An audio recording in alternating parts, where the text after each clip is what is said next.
Today we are privileged to have one such extraordinary personality who has navigated civil service examination challenging landscape with grace and determination, and has emerged as a beacon of hope and inspiration for countless aspirants across India. And her story is a powerful reminder that with right mindset and with indomitable spirit, anything is possible. Please join me in giving a warm and thunderous welcome to the UPSC Civil Service Examination 2023 All India Rank 101, Saubhagya ma'am. She has completed her schooling at MNS School, then graduated from Siddhaganga College, Davangere, with 98% in both SSLC and PUC. She received several awards, including L'Oreal Young Woman in Science and first prize in state level debates. And Madam has earned a Bachelor of Science in Agriculture degree in 2022 with CGPA over 9 and was recognized as a University Blue in debate and external course speaking. Madam also studies anthropology and she got into Indian Police Service, Karnataka Academy. Welcome, ma'am. We are happy to have you. And in this session, Madam will be briefly telling about her strategy, how to go ahead with the preparation, everything about UPSC. And the stage is yours. Thank you. You can continue. Thank you. Ellarigu namaskara. Just introduction ಹೇಳಿರೋದಕ್ಕೆ I am not like a super genius. I am not born genius. That's the first disclaimer I want to tell. I am just like one among you. I was, and even now I connect with the aspirants. So the thing is, I will start with the general orientation, and if I have time, I will move on to smart answer writing. My entire next classes, upcoming sessions will be on answer writing. Okay? So you are free to interrupt me in between. ನಿಮಗೆ ಏನಾದರೂ ಪ್ರಶ್ನೆ ಇದ್ದರೆ ಕೇಳಬಹುದು ಅಥವಾ ಲಾಸ್ಟಿಗೆ ನಿಮಗೆ time ಬೇಕು ಅಂದರೆ we can interact. Even in between you can ask, you can take a call. Okay? To tell about my background, I am born and brought up in Davangere. ನನ್ನ ಸ್ಕೂಲಿಂಗು ಕಾಲೇಜು ಎಲ್ಲ ಅಲ್ಲೇ ಆಗಿದ್ದು. So I shifted to Dharwad for my graduation. I graduated in BSc Agriculture in 2022. So 2023 CSE ಅಲ್ಲಿ fortunately I cleared my prelims, then mains, then interview, and I was fortunate enough to got 101 rank in UPSC CSE 2023. So it seems to be that my journey is very short anta ansutte, but background efforts tumba ittu. I started my preparation right from my graduation. I mean, like I joined my graduation in 2018. So 2019-20 ಅಲ್ಲಿ lockdown ಆಯಿತು. So lockdown was just like a boon in disguise to me. So ಆ ಟೈಮಲ್ಲಿ I got much time to prepare. So that's the period. 2020 ನನ್ನ ಮನೇಲಿದ್ದಾಗ I worked very hard. Along with my graduation, I worked on my optional anthro. Then I build up like content for my GS. So everything. ಒಂದು foundation ಬೇಕಲ್ಲ ಏನೇ ಮಾಡೋದಕ್ಕೆ, ಆ foundation ನಾನು ಮಾಡ್ಕೊಂಡಿದ್ದು 2020ಅಲ್ಲಿ. So just I want to tell that though it seems that some aspirants, some candidates, successful candidates, they tell that they have cleared in very less years. I mean like 12 months, 9 months, 1 year ಅಲ್ಲಿ ಅಂತ ಹೇಳ್ತಾರೆ. But ಹಿಂದ್ಗಡೆ background efforts ಅಷ್ಟೇ ಇರುತ್ತೆ. So initial foundation is very important. And I did everything is from my own. I mean self preparation. ನಾನು ಎಲ್ಲೇ coaching ತೊಗೊಂಡಿಲ್ಲ, foundation courses ಎಲ್ಲೂ ತೊಗೊಂಡಿಲ್ಲ. I just enrolled to some test series for my prelims and then for my mains. Of course for interview I just gave 2 mocks. Okay. So my opinion with regard to coaching is it's highly individualistic. To me it's always about self learning. ನನಗೆ ನಂದೇ ಓದ್ಕೊಂಡು ನನಗೆ ಅರ್ಥ ಆಗಿಲ್ಲ ಅಂದರೆ I used to Google and I used to do Wikipedia and everything. I used to search and then if I have further doubts ನಾನು ಯೂಟ್ಯೂಬಲ್ಲಿ videos ನೋಡಿಕೊಂಡು ಕ್ಲಿಯರ್ ಮಾಡ್ಕೊತಿದ್ದೆ. ಬಿಕಾಸ್ ನಾನು ಪ್ರಿಪ್ರೇಷನ್ ಎಲ್ಲ ಗ್ರ್ಯಾಜುಯೇಷನ್ ಜೊತೆಗೆ ಮಾಡಿದ್ದು. 9 to 5 ಕ್ಲಾಸಸ್ ಇರ್ತಿತ್ತು. ಅದ್ರ ಆದಮೇಲೆ ಸಂಜೆ ಮತ್ತೆ ಇನ್ನೊಂದು ಬಂದು ಕ್ಲಾಸಸ್ ಕೇಳೋದಕ್ಕೆ ನಂಗೆ ಆ ಪೇಷನ್ಸ್ ಇದ್ದಿದ್ದಿಲ್ಲ. That's the reason I prefer to read on my own. So about coaching it's something like you have to take your own call. Okay, then coming to this was my prelims mark sheet. So see my paper 1 score. That year GS CSC ge cut off iddidu 75. So I was lucky enough to clear even forest. and again see my CSAT score. So tumba border alli I cleared. This is my mains mark sheet. See, ಎಲ್ಲದರಲ್ಲೂ ನನ್ನ score ಹೆಂಗಿದೆ ಅಂದರೆ just like average and above average, that's it. Essay, of course, essay I scored pretty low in that year. 108 essay, GS 195, GS 2 116, GS 3 87, GS 4 126, Anthro paper 1, paper 2, combined it's 279. And my interview score, my board was BB Swain sir, and total marks is 992. And the same year I wrote even my forest mains, 50 days gap alli. Yeah, see, this is my CSC optional is Anthro, my forest optional is agriculture and geology. Next 50 days, within 50 days span alli I try to cover both, and I got 899. I missed the GS marks andre general merit to cut off in the 3 marks kadme aitu, so I didn't clear forest that year. And so one thing, what you want to tell, what you are expecting from me? I just should I go through these slides or should I share my journey first? Okay. See, the thing is, first UPSC ಯಾವಾಗ ಮಾಡಬೇಕು ಅನಿಸ್ತು ಅಂದರೆ, it's like it seems to be very, what to say, filming, but it is truth. ನಮ್ಮ school exactly it's just opposite to DC's residence. So school ಎಲ್ಲಿ ಅಂದರೆ DC ಮನೆ ಎದುರಿಗೆ ಅಂತ ಹೇಳ್ತಾ ಇದ್ವಿ. ಅಲ್ಲಿಂದ ನನಗೆ ಐ ಗಾಟ್ ದಟ್ ಥಾಟ್, ನಾನು DC ಆಗಬೇಕು ಇಷ್ಟೇ. ಇದರಿಂದ ನೆಕ್ಸ್ಟ್ ಮುಂದೆ I started pursuing for medicine, MBBS. NEET ಮಾಡೋಬೇಕಾದ್ರೆ ನನಗೆ ಒಂದು ಥಾಟ್ ಬರ್ತಾಯಿತ್ತು, ನಾನು DC ಅಂತಿದ್ನಲ್ಲ ಸಣ್ಣವಳಿದ್ದಾಗಿಂದ, ಏನು ಮಾಡೋಣ ಈಗ ಅಂತ. Then after my 12th standard I took a serious call. It's a very big decision I took. It's a very risky decision. Despite of getting seats for MBBS and very good seats for engineering, I chose BSc Agriculture because that time I decided I want to do UPSC. So graduation yav tara togobeku andre I want some time to prepare also. Iga MBBS madidre I found like preparing for UPSC along with my graduation is very difficult.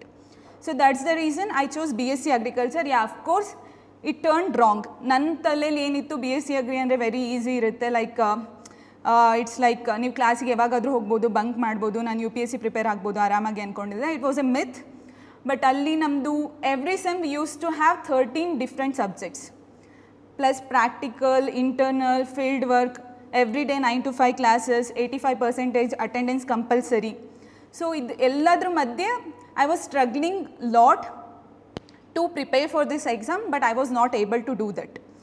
So 2018 August ಅಲ್ಲಿ ನಾನು start ಮಾಡಿದ್ದು like ಗ್ರ್ಯಾಜುಯೇಷನ್ನ. 2018 ಅಲ್ಲಿ ನನಗೆ ಏನೂ ಮಾಡೋದಕ್ಕಾಗಲಿಲ್ಲ. 2019 ಅಲ್ಲಿ along with my graduation I just started reading news paper. I was reading always the Hindu and sometimes Indian express.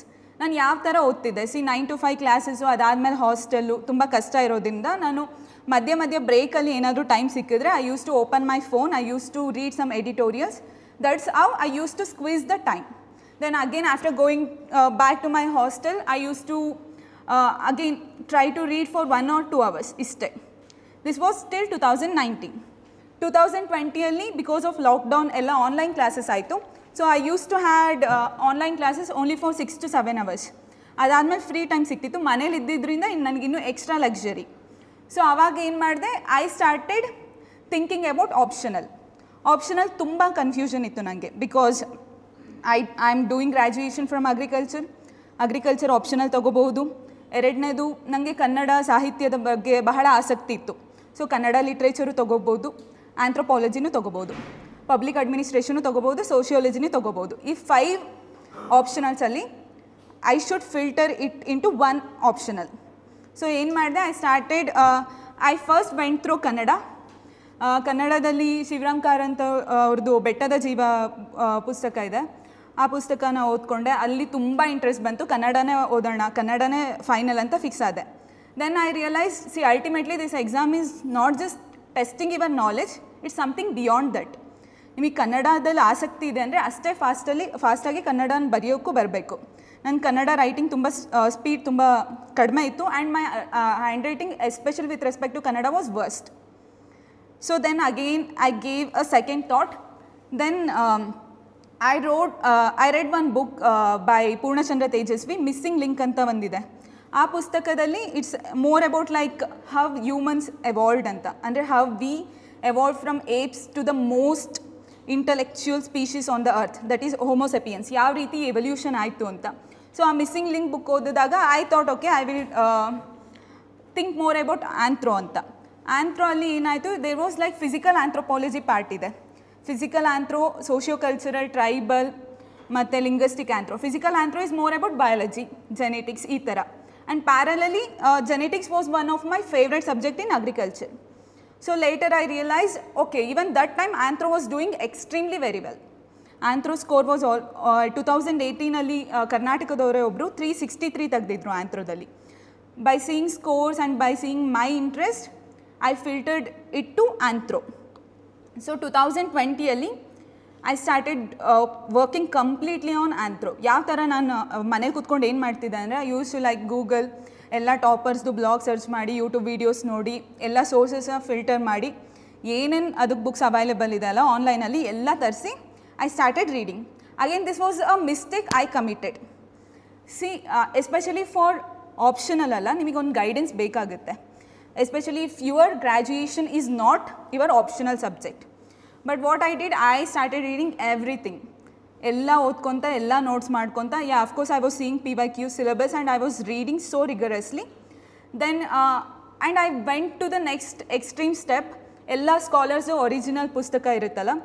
So adanna libraryಗಳಲ್ಲಿ ಹುಡ್ಕೊಂಡು original ಪುಸ್ತಕಗಳನ್ನ ಓದ್ಕೊಂಡು ಅದರಿಂದ ಶಾರ್ಟ್ ನೋಟ್ಸ್ ಮಾಡಿಕೊಂಡು, like this my anthro went extremely depth preparation, depth analysis ಎಲ್ಲದೂ extreme ಆಯಿತು. ಅಂದರೆ ನನಗೆ ಯು ಪಿ ಎಸ್ ಸಿ ಅಂದರೆ ಆಂಥ್ರೋ ಆಗಿಬಿಡ್ತು ಒನ್ ಟೈಮಲ್ಲಿ. Then I realise okay this is wrong. So again I streamlined. So this is what I am telling is some trial and errors we have to do on ourself. ನಿಮಗೆ ಯಾರೇ guide ಮಾಡಿದ್ರು, ಯಾರೇ mentor ಮಾಡಿದ್ರು, ultimately ನೀವು ಕೆಲವೊಂದು ಮಿಸ್ಟೇಕ್ನ ಮಾಡಬೇಕು ಮತ್ತು ಆ ತಪ್ಪುಗಳಿಂದ ಕಲಿಬೇಕು. ಇನ್ನು ಜೀನಿಯಸ್ ಅಂಥವ್ರು ಯಾರು ಅಂದರೆ ಇನ್ನೊಬ್ಬರು ಮಿಸ್ಟೇಕಿಂದ ಕಲಿಯೋರು. But I was the one who committed mistake. Then I realized, okay, this is not the way I should learn for Anthro. Then I started doing notes. Yav tara andre, suppose there is one particular topic, 1.1 part alli ee topic ide. Aa topic mele istu PYQs bandide. So by seeing the PYQs, I used to analyze the themes and then I started making notes. Making notes, again referring to topper notes, then doing value addition. Again, I used to do value addition by doing so much of research. So, idella ಮಾಡಿ ನಾನು anthro notes was almost 14 books ಮಾಡಿದೆ ಆಂಥ್ರೋಗೆ. So this was again I am telling there is no need of doing this much of preparation for any optional. So what you should do, especially for optional, go through the syllabus. Syllabus is the spine. Syllabus is the ultimate anthem. ಯಾವುದೇ ಆಗಿರಲಿ, prelims ಆಗಿರಲಿ, mains ಆಗಿರಲಿ, interview ಆಗಿರಲಿ, of course there is no particular syllabus for interview. But apart from personality test, syllabus is the king ಅಥವಾ queen. So go through the syllabus, then PYQs. If you know the PYQs, then you know the UPSC very well. So try to analyze PYQs, try to see the syllabus, try to see the pattern, trend. Every year trend change ಆಗುತ್ತೆ. 2020 ಅಲ್ಲಿ ಇದ್ದಿದ್ದ ಕ್ವೆಶನ್ಸ್ಗೂ 2024 ಅಲ್ಲಿ ಬರೋ ಆಂಥ್ರೋ ಕ್ವೆಶನ್ಸ್ಗೂ ಬಹಳ ವ್ಯತ್ಯಾಸ ಇದೆ. ಅದೇ ರೀತಿ ಕನ್ನಡ ಲಿಟ್ರೇಚರ್ ಆಗಿರಬಹುದು, ಸೋಷಿಯಾಲಜಿ ಆಗಿರಬಹುದು, there is trend. One general trend is there is shift from static to dynamic concepts, dynamic content ಬಗ್ಗೆ. I mean like concepts are so much related to our current happenings. So see the trend, see the sources, see the syllabus, see the topper answers, topper notes, then you start making your own notes. And making your own notes is not compulsory. Again I am telling, but it is not also good to blindly follow any topper's notes. ಕೆಲವ್ರು ಏನು ಮಾಡ್ತಾರೆ, ಈಗ ಆಂಥ್ರೋ ಆಗಿರಲಿ, ಕನ್ನಡ ಸಾಹಿತ್ಯ ಯಾವುದೇ ಆಗಿರಲಿ, ನಂಗೆ ಬೇರೆ ಆಪ್ಷನಲ್ ಬಗ್ಗೆ ಅಷ್ಟು ಮಾಹಿತಿ ಇಲ್ಲ. ಆಂಥ್ರೋ ಅಲ್ಲಿ ಕೆಲವು ಟಾಪರ್ಸ್ ಇದ್ದಾರೆ, ಅವ್ರ ನೋಟ್ಸ್ನ they start reading blindly. Again this is the worst thing. ಈಗ ನೀವೇನೇ ಮಾಡಬೇಕು ಅಂದರೆ ನಿಮಗೊಂದು ಕಾನ್ಸೆಪ್ಟ್ಸ್ ಕ್ಲಾರಿಟಿ ಇರಬೇಕು. So take concepts clarity, make your own notes, leave the page. ಎಲ್ಲ ಒಂದು ಟಾಪಿಕ್ ಮೇಲೆ ನೋಟ್ಸ್ ಮಾಡ್ತೀರಾ ಅಂದರೆ ಲೀವ್ ದ ಪೇಜ್, 2-3 ಪೇಜಸ್ನ ಬಿಡಿ. Because after some times, after 1 year, 2 years down the line, trend change ಆಗಿರುತ್ತೆ. So that you can do value addition. That's how you have to prepare for your optional. And again I am telling, if you are working and if you are investing time on your optional subject, definitely you can score very well. And ultimately optional is the differentiator. ಈಗ ನಂದು GS marks ನೋಡಿ, average score ಎಲ್ಲರದು ಇಷ್ಟೇ ಬಂದಿರುತ್ತೆ almost. S ಎಲ್ಲಿ ಕೆಲವೊಬ್ರು extreme exception ಅಂದರೆ ಕೆಲವೊಬ್ರು 130, 140, 150 ತೆಗೆದಿರ್ತಾರೆ. ಆವ್ರೇಜ್ ಎಸ್ ಎಸ್ ಸ್ಕೋರು 101, 105 ಹಿಂಗಿರುತ್ತೆ. GS 1 average score 88 to 90. GS 2 ಅಲ್ಲಿ ಕೆಲವೊಬ್ರು ಟಾಪರ್ಸು 120, 130 ರೀಚ್ ಆಗಿರ್ತಾರೆ, but average score is 110. So GS ಸಬ್ಜೆಕ್ಟ್ಸಲ್ಲಿ in general every one try to hit the average score, but you can make a difference in optional. ಆಪ್ಷನಲಲ್ಲಿ ಕೆಲವೊಬ್ರದ್ದು ತುಂಬ ಕಡಿಮೆ ಬಂದಿರುತ್ತೆ, 226, 240, 250. ಈಗ ನನ್ನ ಟೋಟಲ್ 279. ಸೊ ಕೆಲವೊಬ್ರದ್ದು ಆಪ್ಷನಲಲ್ಲಿ ಅಷ್ಟೇ ಜಾಸ್ತಿ ಬಂದಿರುತ್ತೆ. ಈಗ ಲಾಸ್ಟ್ ಇಯರ್ ನಮ್ಮ ಬ್ಯಾಚಲ್ಲಿ ಒಬ್ರದ್ದು chemistry optional he got some 320 330 marks. That's the reason he was in the least. So I am telling, with very good amount of preparation through your optional, you can make a difference. And the second difference you can make through personality test. But personality test alli of course it's very random. You can't predict the board, you can't predict the question. So what you can really predict is mains. In entire UPSC different phases alli, ಈಗ ಪ್ರಿಲಿಮ್ಸ್ಗೆ you can't predict the question, you can predict just the concepts. ಈ particular ಕಾನ್ಸೆಪ್ಟ್ಸಲ್ಲಿ ಈ ಥರ questions ಬರಬಹುದು ಅಂತಂದು. And prelims is highly uncertain, highly volatile. Every year trend change ಆಗ್ತಾ ಇದೆ, like they are asking anything. But ಮೇನ್ಸಲ್ಲಿ you can predict the question, you can do proper analysis and you can make a readymade content. Ultimately ನಿಮಗೆ rank ಬರಬೇಕು ಅಂದರೆ you must have very good score in mains. So ಈ ಥರ ನಂದು ಆಂಥ್ರೋ ಜೊತೆಗೆ 2021 again ಕಾಲೇಜ್ಗೆ ವಾಪಸ್ ಬಂದಾಗ I started working on my GS. GS was my what to say, I use to enjoy a lot with respect to my GS preparation. ಯಾಕಂದರೆ ನನಗೆ ಸ್ಟ್ಯಾಟಿಕ್ಗೆ ಮತ್ತು ಕರೆಂಟ್ಗೆ ಲಿಂಕ್ ಮಾಡಿ ಓದೋದಕ್ಕೆ I use to love it a lot. That's the reason GSದು foundation, I mean basic content ತುಂಬ ಜಲ್ದಿ ಬಿಲ್ಡ್ ಆಯಿತು. GSಗೆ ಯಾವ ರೀತಿ ಓದ್ತಾ ಇದೆ ಅಂದರೆ semester wise, like if I mean six semester ನಂದು ಸಿಲೆಬಸ್ ಜೊತೆಗೆ ನಾನು ಪೊಲಿಟಿ ಮುಗಿಬೇಕು. ಲಕ್ಷ್ಮೀಕಾಂತ್ ಪೊಲಿಟಿ ಮುಗಿಸ್ತಿದ್ದೀನಿ ಅಂದರೆ it's always about holistic approach from my side. ಈಗ ಲಕ್ಷ್ಮೀಕಾಂತ್ ಪೊಲಿಟಿ ಮುಗಿಸ್ತಾ ಇದ್ದೀನಿ ಅಂದರೆ I use to analyse from prelims side ಪೊಲಿಟಿಯಲ್ಲಿ ಏನೇನು ಕ್ವೆಶನ್ ಬರುತ್ತೆ, ನಾನು ಯಾವ ರೀತಿ ಓದಬೇಕು. ಅಗೇನ್ ಫ್ರಮ್ ಮೇನ್ಸ್ ಸೈಡ್ ಯಾವ ರೀತಿ ಕ್ವೆಶನ್ಸ್ ಬರುತ್ತೆ polity with respect to polity. Again this is how what I say, this is very comprehensive ಮತ್ತು ಹಾಲಿಸ್ಟಿಕ್ ಅಪ್ರೋಚ್. ಈಗ ನೀವು ಒಂದು ಜಿಯೋಗ್ರಫಿ ಓದ್ತಾ ಇದ್ದೀರಾ ಅಂದರೆ I use to connect both to my prelims and to my mains preparation. ಈಗ geography scope ಎಲ್ಲೆಲ್ಲಿದೆ, GS 1 ಬರುತ್ತೆ, GS 3 ಡಿಸಾಸ್ಟರ್ ಮ್ಯಾನೇಜ್ಮೆಂಟಲ್ಲಿ ಬರುತ್ತೆ. ಸೊ ಆ ಥರ I use to like filter it out. So it's always about input output ratio. ಈಗ ನೀವೇನೇ ಓದ್ತಾ ಇದ್ದೀರಾ ಅಂದರೆ ವಾಪಸ್ ಅದನ್ನು ರಿಪ್ರೊಡ್ಯೂಸ್ ಮಾಡಬೇಕು ಎಕ್ಸಾಮ್ ಹಾಲಲ್ಲಿ. ಆ ಥರ ನಿಮ್ಮ ಮೈಂಡ್ಗೆ ಕೆಲಸ ಕೊಡಬೇಕು. And the third thing, the most important thing is about interlinking and applying your mind. Application of mind is most important. What we do is ಸುಮ್ಮನೆ ಓದ್ಕೊಂಡು ಹೋಗ್ತೀವಿ, ಅದನ್ನು ಎಕ್ಸಾಮ್ ಟೈಮಲ್ಲಿ ರಿವೈಸ್ ಮಾಡೋಕ್ಕೆ ಟ್ರೈ ಮಾಡ್ತೀವಿ, ರಿಕಾಲ್ ಮಾಡೋಕ್ಕೆ ಟ್ರೈ ಮಾಡ್ತೀವಿ. ಬಟ್ ಆ್ಯಕ್ಚುಲ್ ಆಗಿ ಲಾಂಗ್ ಟರ್ಮ್ ಮೆಮೊರಿಯಲ್ಲಿ ಅದು ಉಳ್ಕೋಬೇಕಂದ್ರೆ the first thing you people have to do is take the print out of syllabus, just go through the syllabus for a week. Because syllabus is very vast, especially with respect to mains. Syllabus is so vast. So ಸಿಲೆಬಸ್ನ ತೊಗೊಂಡ್ಬಿಟ್ಟು ನೀಟಾಗಿ analyse ಮಾಡಿ, ಪ್ರತಿಯೊಂದು key ವರ್ಡ್ಸ್ನ key ಟರ್ಮ್ಸ್ನ analyse ಮಾಡಿ. Then you start applying. Suppose ಈಗ ಮೊನ್ನೆ ಎಲ್ಲ ಫ್ಲಡ್ಸ್ ಆಗ್ತಾಯಿದೆ, ಪಂಜಾಬಲ್ಲಿ ಆಗ್ತಿದೆ, ಜಮ್ಮು ಕಾಶ್ಮೀರಲ್ಲಿ ಆಗ್ತಿದೆ, ಹಿಮಾಚಲ್ ಪ್ರದೇಶಲ್ಲಿ ಆಗ್ತಾಯಿದೆ. Where we can use this? Disaster ಮ್ಯಾನೇಜ್ಮೆಂಟಲ್ಲಿ ಯೂಸ್ ಮಾಡ್ಬೋದು, GS 1 ಯೂಸ್ ಮಾಡ್ಬೋದು. ಇನ್ನೂ ಬೆಸ್ಟ್ ಅಂದರೆ GS 1 ಸೊಸೈಟಿ ಪಾರ್ಟಲ್ಲಿ ಅರ್ಬನೈಸೇಷನ್ ಬರುತ್ತೆ. ಈಗ ಗುರ್ಗಾವಲ್ಲಿ ಫ್ಲಡ್ಸ್ ಆಯಿತು, ಲಾಂಗಾಗಿ ಟ್ರಾಫಿಕ್ ಜಾಮ್ ಆಯಿತು. ಬಟ್ ಅದೇ ಫ್ಲಡ್ಸು ನೋಯ್ಡಾದಲ್ಲೂ ಆಗ್ತಾಯಿದೆ, ಬಟ್ ನೋಯ್ಡಾದಲ್ಲಿ ಆ ರೇಂಜಿಗೆ ಟ್ರಾಫಿಕ್ ಜಾಮ್ ಆಗ್ತಾಯಿಲ್ಲ, ಅಷ್ಟು ಡಿಸ್ಟರ್ಬೆನ್ಸ್ ಆಗ್ತಿಲ್ಲ. Why? Because Gurgaon is unplanned city, Noida is planned city. 1980s Noida was planned as a green field city ಅಂತ. ಸೊ ಈ ಎಕ್ಸಾಂಪಲ್ನ ನೀವೆಲ್ಲ ಹಾಕ್ಬೋದು, ಅರ್ಬನೈಸೇಷನಲ್ಲಿ ಹಾಕ್ಬೋದು ತಾನೇ, planned and unplanned city differences. This is how we should use the current affairs. ಈಗ ಸುಮ್ಮನೆ ಈಗ ಏನು ಬರೀತೀರಾ ಅರ್ಬನೈಸೇಷನು, ಅದ್ರದ್ದು ನಾರ್ಮಲ್ ಟೆಂಪ್ಲೇಟು ಇಷ್ಟಿಷ್ಟು ಇರುತ್ತೆ ಡೆಫಿನೇಷನು, ಅದ್ರದ್ದು ಫೀಚರ್ಸು ಅಷ್ಟೇ. But what makes you stand out? Ultimately this exam is a competition, it's a race. ಈಗ ಆವ್ರೇಜ್ ಆಗಿ ಒಂದು ಆನ್ಸರ್ಗೆ ಎಲ್ಲರಿಗೂ 3.5 ಮಾರ್ಕ್ಸ್ ಬರುತ್ತೆ ಅಂದರೆ ನಿಮಗೇನು ಬೇಕು, ನಿಮಗೆ 4 ಬೇಕು. ಇಲ್ಲ ಒಬ್ಳಿಗೆ 3.75 ಬರ್ತಿದೆ ಅಂದರೆ ನಿಮಗೆ 4.25 ಬೇಕು. ಇಷ್ಟೇ. This exam is about getting extra half marks, extra 1 marks in each and every answer. And I am telling ಒಂದೊಂದು ಮಾರ್ಕಿಂದ ಎಷ್ಟು ವ್ಯತ್ಯಾಸ ಆಗುತ್ತೆ ಅಂದರೆ ಸಿ ಮೈ ಸ್ಕೋರ್ 992, CSE 2023 ರಿಸಲ್ಟಲ್ಲಿ ಆಲ್ಮೋಸ್ಟ್ 96th ರ್ಯಾಂಕಿಂದ 103rd ರ್ಯಾಂಕ್ ತನಕ ಸೇಮ್ ಸ್ಕೋರ್ ನಾವೆಲ್ಲ. But my 992 I landed up in IPS. ಇದೇ ನನ್ನ ಸ್ಕೋರು ಇನ್ನೊಂದು 4 ಮಾರ್ಕ್ಸ್ ಎಕ್ಸ್ಟ್ರಾ ಆಗಿದ್ರೆ ಐ ವುಡ್ ಬಿ ಅರೌಂಡ್ 75-76 ಇರ್ತಿದೆ. I would have ended up in IAS Karnataka. 4 marks 3 ಮಾರ್ಕ್ಸಲ್ಲಿ ಎಷ್ಟು ವ್ಯತ್ಯಾಸ ಆಗುತ್ತೆ. It's extremely like you can't even predict and imagine.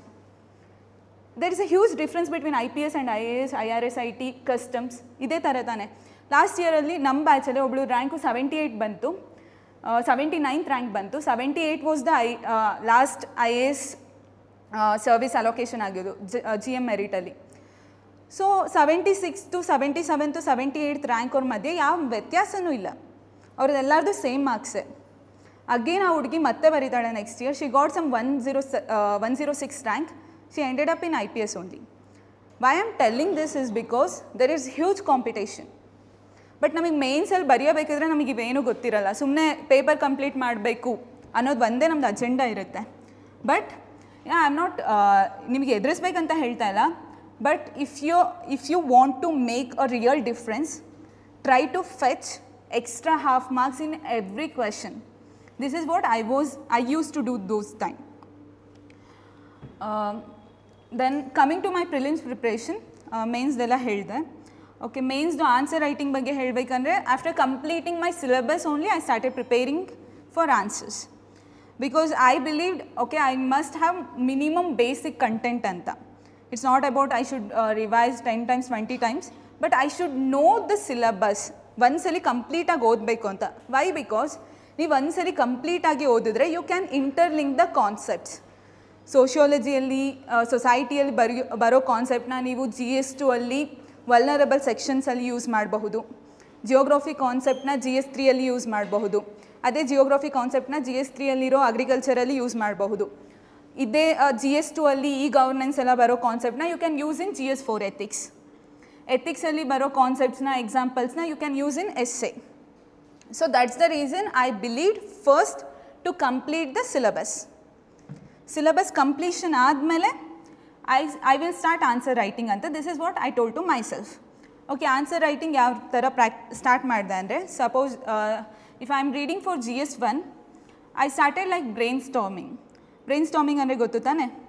I started brainstorming for GS1. Suppose I am reading society part. ಆ ಕ್ವೆಶನ್ಸಲ್ಲಿ ಆ ವರ್ಷ ಬಂದಿರೋ ಒಂದು 3-4 ಕ್ವೆಶನ್ನ every day I started brainstorming. Next day again same society brainstorming. ಇದೇ ಥರ I use to brainstorm ಅಂದರೆ ಸುಮ್ಮನೆ ಸ್ಕ್ರಿಬಲ್ ಮಾಡಿ ಬರೆಯೋದು. ಈ ಪಾಯಿಂಟ್ಸ್ನ ಇಂಟ್ರೋಲ್ ಬರಿತೀನಿ, ಬಾಡಿಯಲ್ಲಿ ಇದನ್ನು ಬರಿತೀನಿ, ಕನ್ಕ್ಲೂಷನ್ ಹಿಂಗೆ ಮಾಡ್ತೀನಿ. And the best thing is this work like anything to me. ನಂದು ರಿಯಲ್ ಎಕ್ಸಾಮಿನೇಷನ್ ಅಂದರೆ ಅಲ್ಟಿಮೇಟ್ GS ಮೇನ್ಸ್ ಪ್ರಿಪ್ರೇಷನ್ ಟೈಮಲ್ಲಿ ಆ 3 monthsಲ್ಲಿ ನಾನು ಎಲ್ಲಿನೂ ಫುಲ್ ಲೆಂತ್ ಕಂಪ್ಲೀಟ್ ಮಾಡಿಲ್ಲ. ಫುಲ್ ಲೆಂತ್ ಅಂದರೆ ನಾನು ಬರೆದಿರೋದು ತುಂಬ ಮಿನಿಮಮ್ ಟೆಸ್ಟು.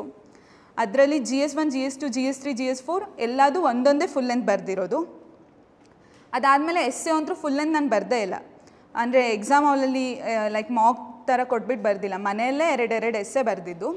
ಅದು ಲೈಕ್ ಒಂದು essay ಬೇರೆ ಟೈಮು, ಇನ್ನೊಂದು essay ಬೇರೆ ಟೈಮ್, ಆ ಥರನೇ ಬರೆದಿರೋದು. ಬಟ್ ಆದ್ರೂ ನನಗೆ ಎಕ್ಸಾಮಿನೇಷನ್ ಹಾಲಲ್ಲಿ ನನಗೆ ಕಂಪ್ಲೀಟ್ ಮಾಡೋದಕ್ಕೆ ಹೆಂಗೆ ಸಾಧ್ಯ ಆಯಿತು ಅಂದರೆ ಐ ಬ್ರೈನ್ ಸ್ಟಾರ್ಮ್ಡ್ ಎ ಲಾಟ್. ನಾನು ಏನಕ್ಕೆ ಜಾಸ್ತಿ ಬರೀತಿದ್ದಿಲ್ಲ ಅಂದರೆ ನಂಗೆ ಸಿಕ್ಕಾಪಟ್ಟೆ ಕೈ ನೋವು ಬರ್ತಾಯಿತ್ತು. ಅದಕ್ಕಿಂತ ನಾನು ತಲೆ ಜಾಸ್ತಿ ಯೂಸ್ ಮಾಡ್ತಿದ್ದೆ, ತುಂಬ ಥಿಂಕ್ ಮಾಡ್ತಾಯಿದ್ದೆ. ಈಗ ಸೊಸೈಟಿ ಪಾರ್ಟ್ದು ಏನೋ ಬ್ರೈನ್ ಸ್ಟಾರ್ಮ್ ಮಾಡಿದ್ದೆ ಅಂದರೆ ಎಂಟೈರ್ ಡೇ ನಾನು ಆಚೆ ಹೋದ್ರು, ಮನೇಲಿದ್ದರು, ಎಲ್ಲೇ ಹೋದ್ರು ಐ ಯೂಸ್ ಟು ಥಿಂಕ್ ಇದನ್ನು ಆ್ಯಡ್ ಮಾಡ್ಬೋದಿತ್ತಲ್ಲ, ಅದನ್ನು ಆ್ಯಡ್ ಮಾಡ್ಬೋದಿತ್ತಲ್ಲ. ಈಗ ಸಪೋಸ್ ಸಿಂಪಲ್ ಎಕ್ಸಾಂಪಲ್, ನೀವು ಯಾರಾದರೂ ಸ್ಪೀಚ್ ಮಾಡೋಕ್ಕೆ ಬಂದಿದ್ದೀರಾ ಅಂತ ಅಂದ್ಕೊಳ್ಳಿ ಸ್ಟೇಜ್ ಮೇಲೆ. ಅದಾದಮೇಲೆ ವಾಪಸ್ ಹೋಗಿ ಕುತ್ಕೊಂಡಾಗ ನಿಮಗೆ ಅನಿಸುತ್ತೆ ಅಯ್ಯೋ ಆ ಪಾಯಿಂಟ್ ಹೇಳ್ಬೋದಿತ್ತು, ಅದನ್ನು ಮಿಸ್ ಮಾಡಿದೆ, ಇದನ್ನು ಮಿಸ್ ಮಾಡಿದೆ ಅಂತ. ಸೊ ಈ ಥರ ಏನೇನು ಮಿಸ್ ಮಾಡ್ಕೊತಿದ್ನಲ್ಲ ಅದನ್ನು ಮೈಂಡಲ್ಲಿ ರೆಕಾರ್ಡ್ ಮಾಡ್ಕೊತಿದ್ದೆ. ಸಪೋಸ್ ಇವಾಗ ಏನೋ ಯಾವುದೋ ಒಂದು ಈವೆಂಟ್ಗೆ ಹೋಗಿದ್ದೆ, ಕಾಲೇಜಲ್ಲಿ ಏನೋ ಆಯಿತು, ಅಥವಾ ಏನೋ ನ್ಯೂಸ್ ಪೇಪರ್ ಓದಿದ್ದೆ, ಅದನ್ನು ಇಲ್ಲಿಗೆ ಲಿಂಕ್ ಮಾಡಬಹುದಲ್ಲ. This is what I say is like making notes in your mind. This works like anything. Exam ಹಾಲಲ್ಲಿ ನೀವು ಓದಿರೋದಕ್ಕಿಂತ ನೀವು ಎಷ್ಟು ಯೋಚನೆ ಮಾಡಿದ್ದೀರಾ ಅನ್ನೋದು ಬಹಳ ಇಂಪಾರ್ಟೆಂಟ್ ಆಗುತ್ತೆ. Because you have to attend, you have to write for 250 marks, 300 marks, 20 questions na attend ಮಾಡಬೇಕು. And the concept switches. GS1 ಅಲ್ಲಿ ಹಿಸ್ಟ್ರಿ ಬಗ್ಗೆ ಬರೀತಾ ಇರ್ತೀರಾ, ಸಡನ್ ಆಗಿ you have to write for geography, then again suddenly you have to write for society, then art and culture. This is not easy unless and until if your brain is not trained to switch from one subject to another subject. I am telling it is really not easy. ನೀವು ಹಿಸ್ಟ್ರಿಯಿಂದ geography answer ಬರೆಯೋಕ್ಕೆ ಬಂದಾಗ it takes time to think. ಆ time lag ಆಗುತ್ತಲ್ಲ, it takes 5 or 10 minutes at least. ಆಯಿತು, ತುಂಬ ಓದಿದ್ದೀರಾ ಅಂದರೆ ಒಂದು 3 minutes ಆಗುತ್ತೆ. ಈ 3 minutesನ ಸೇವ್ ಮಾಡಿಕೊಂಡ್ರೆ you can complete the paper. So this is how I use to prepare for the final days. ನಂದು ಅಜೆಂಡಾ ಇಷ್ಟ ಇತ್ತು, ನಾನು ಏನೇ ಓದಲಿ ಏನೇ ಮಾಡಲಿ ನಥಿಂಗ್ ವಿಲ್ ಮ್ಯಾಟರ್. ಬೋರ್ಡಿಗೆ ಗೊತ್ತಿರಲ್ಲ ನಾನು ಏನು ಓದಿದೆ ಅಂತ, ನಾನು ಇವ್ಯಾಲ್ಯೂಯೇಷನ್ ಮಾಡ್ತಿರೋರಿಗೆ ಗೊತ್ತಿಲ್ಲ ನಾನು ಏನು ಓದ್ತಾ ಇದ್ದೀನಿ ಅಂತ. What is my identity card then? Only my answer sheets, right? ನನ್ನ answer sheets only will prove my work. So ನಾನು ಏನೇ ಮಾಡಿದ್ರು I always wanted to reproduce on my exam papers. So I use to brainstorm a lot. This is a thing I recommend you people, you try, you start to try. ಈಗ just ಈಗ ನೀವು ಯಾವುದೋ ಒಂದು classes ಮುಗಿಸ್ಕೊಂಡು ಹೋಗಿದ್ದೀರಾ, just make A note. ಇವರು ಈ ಕಾನ್ಸೆಪ್ಟ್ಸ್ನ cover ಮಾಡಿದ್ರು, ಅದರಲ್ಲಿ ಯಾವುದೋ ಒಂದು ಸ್ಪೆಷಲ್ ಕೇಸ್ ಸ್ಟಡೀಸ್ನ ಹೇಳಿದ್ರು, ಇದನ್ನು ಈ ಸ್ಪೆಸಿಫಿಕ್ ಪಾರ್ಟಲ್ಲಿ ಇಲ್ಲಿ ಹಾಕಬಹುದು, ಈ ಥರ. It's like very easy. The only thing is you have to practise. And there is no shortcut for this entire UPSC preparation. You have to work. There is no shortcut for work, there is no substitute for work, but the thing is you can replace, you can substitute hard work to smart work. ಓದ್ತಾನೆ ಇದ್ದೀರಾ, ಎಲ್ಲರೂ ಕಷ್ಟನೇ ಪಡ್ತಾ ಇದ್ದೀರಾ, ಅದರಲ್ಲಿ ಸ್ವಲ್ಪ ಸ್ಮಾರ್ಟ್ನೆಸ್ನ add ಮಾಡಬೇಕು. Think more about what you gonna reproduce in your examination paper. ಈ ಥರ ಲೈಕ್ ಜಾಸ್ತಿ ಆ ಕ್ವೆಶನ್ಸ್ ಬಗ್ಗೆ, PYQs ಬಗ್ಗೆ ಜಾಸ್ತಿ ಥಿಂಕ್ ಮಾಡ್ತಾ ಹೋಗಿ. Then about my personality test preparation, ಇದು ನನ್ನ ಫಾರೆಸ್ಟ್ ಮೇನ್ಸ್ ಆದಮೇಲೆ ರಿಸಲ್ಟ್ ಬಂದಿದ್ದು ನಂದು CSC ಮೇನ್ಸ್ದು. ಸೊ ಫಾರೆಸ್ಟ್ ಮೇನ್ಸ್ ಬರ್ದು ಒಂದು 5 daysಗೆ CSC ಮೇನ್ಸ್ದು ರಿಸಲ್ಟ್ ಬಂದಿತ್ತು. ಆ ಟೈಮಲ್ಲಿ ನಾನು ಆಲ್ರೆಡಿ ತುಂಬ ಎಕ್ಸಾಸ್ಟ್ ಆಗಿದೆ.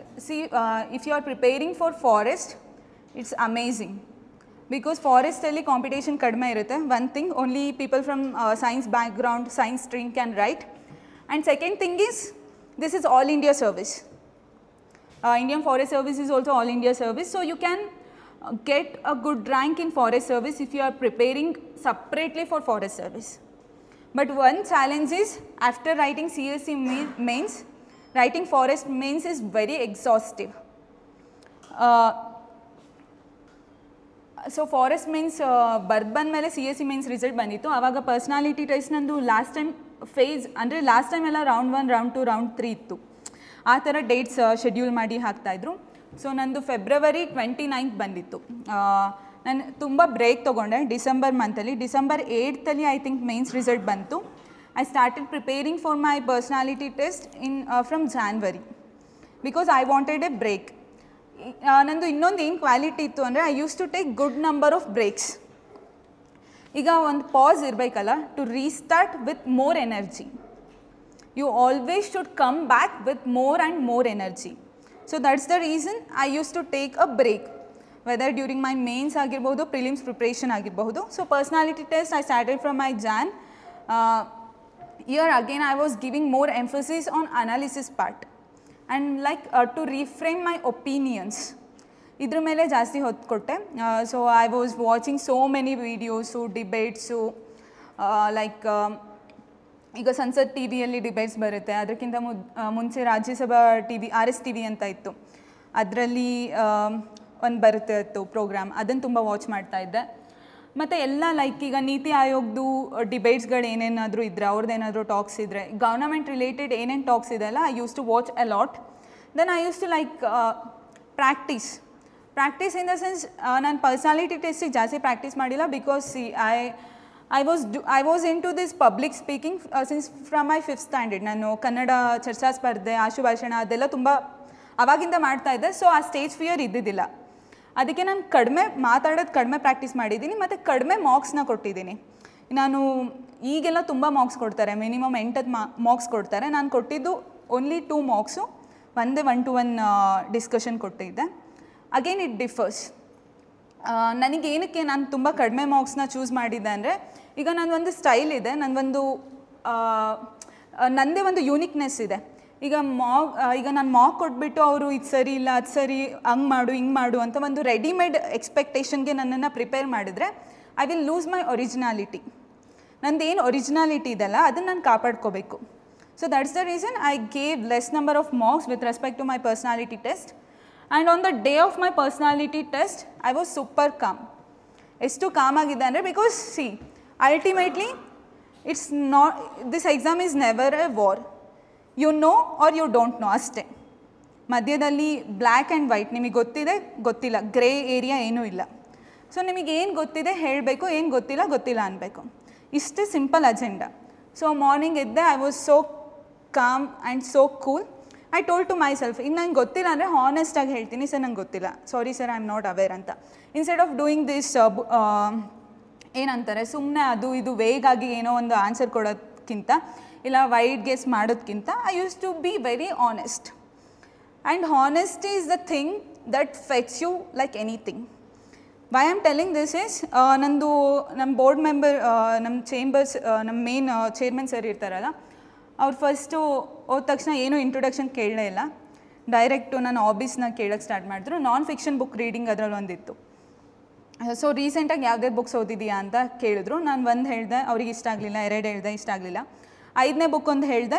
ಈ got so impress with that one particular book, Ikigai ಅಂತ ಆ ಬುಕ್ ಹೇಳಿದೆ. ಆವಾಗ ಅವರು 1-2 ಕ್ವಶನ್ ಆ ಬುಕ್ ಬಗ್ಗೆ ಕೇಳಿಬಿಟ್ಟು ಸ್ಟಾಪ್ ಮಾಡಿದರು.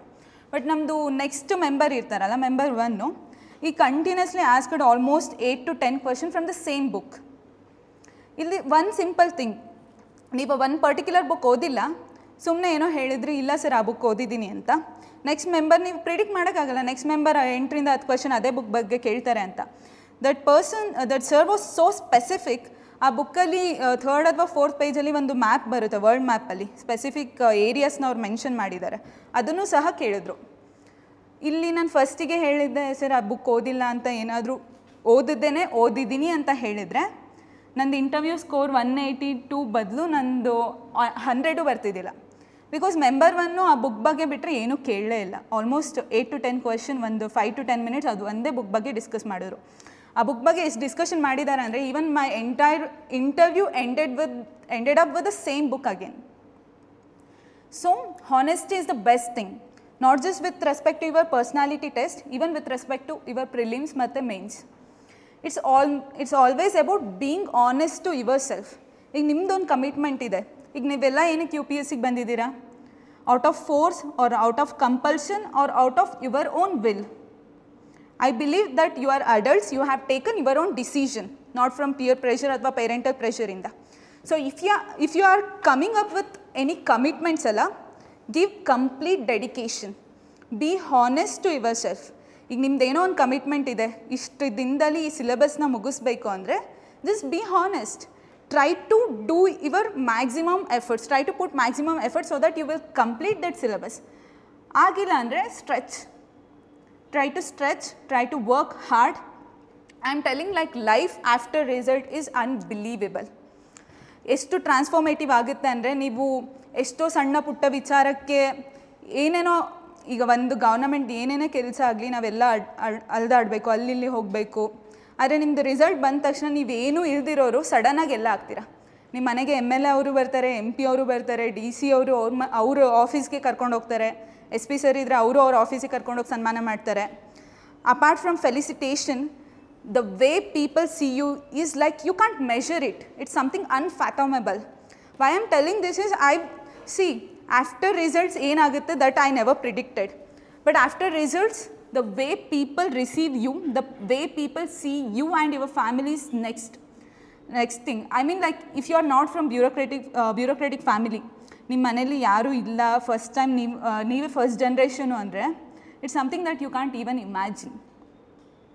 So this exam, if you make your best efforts to be on the list, then life gonna change like anything. Because this is the only exam in our country where even a poor man can reach the highest position without even spending a penny.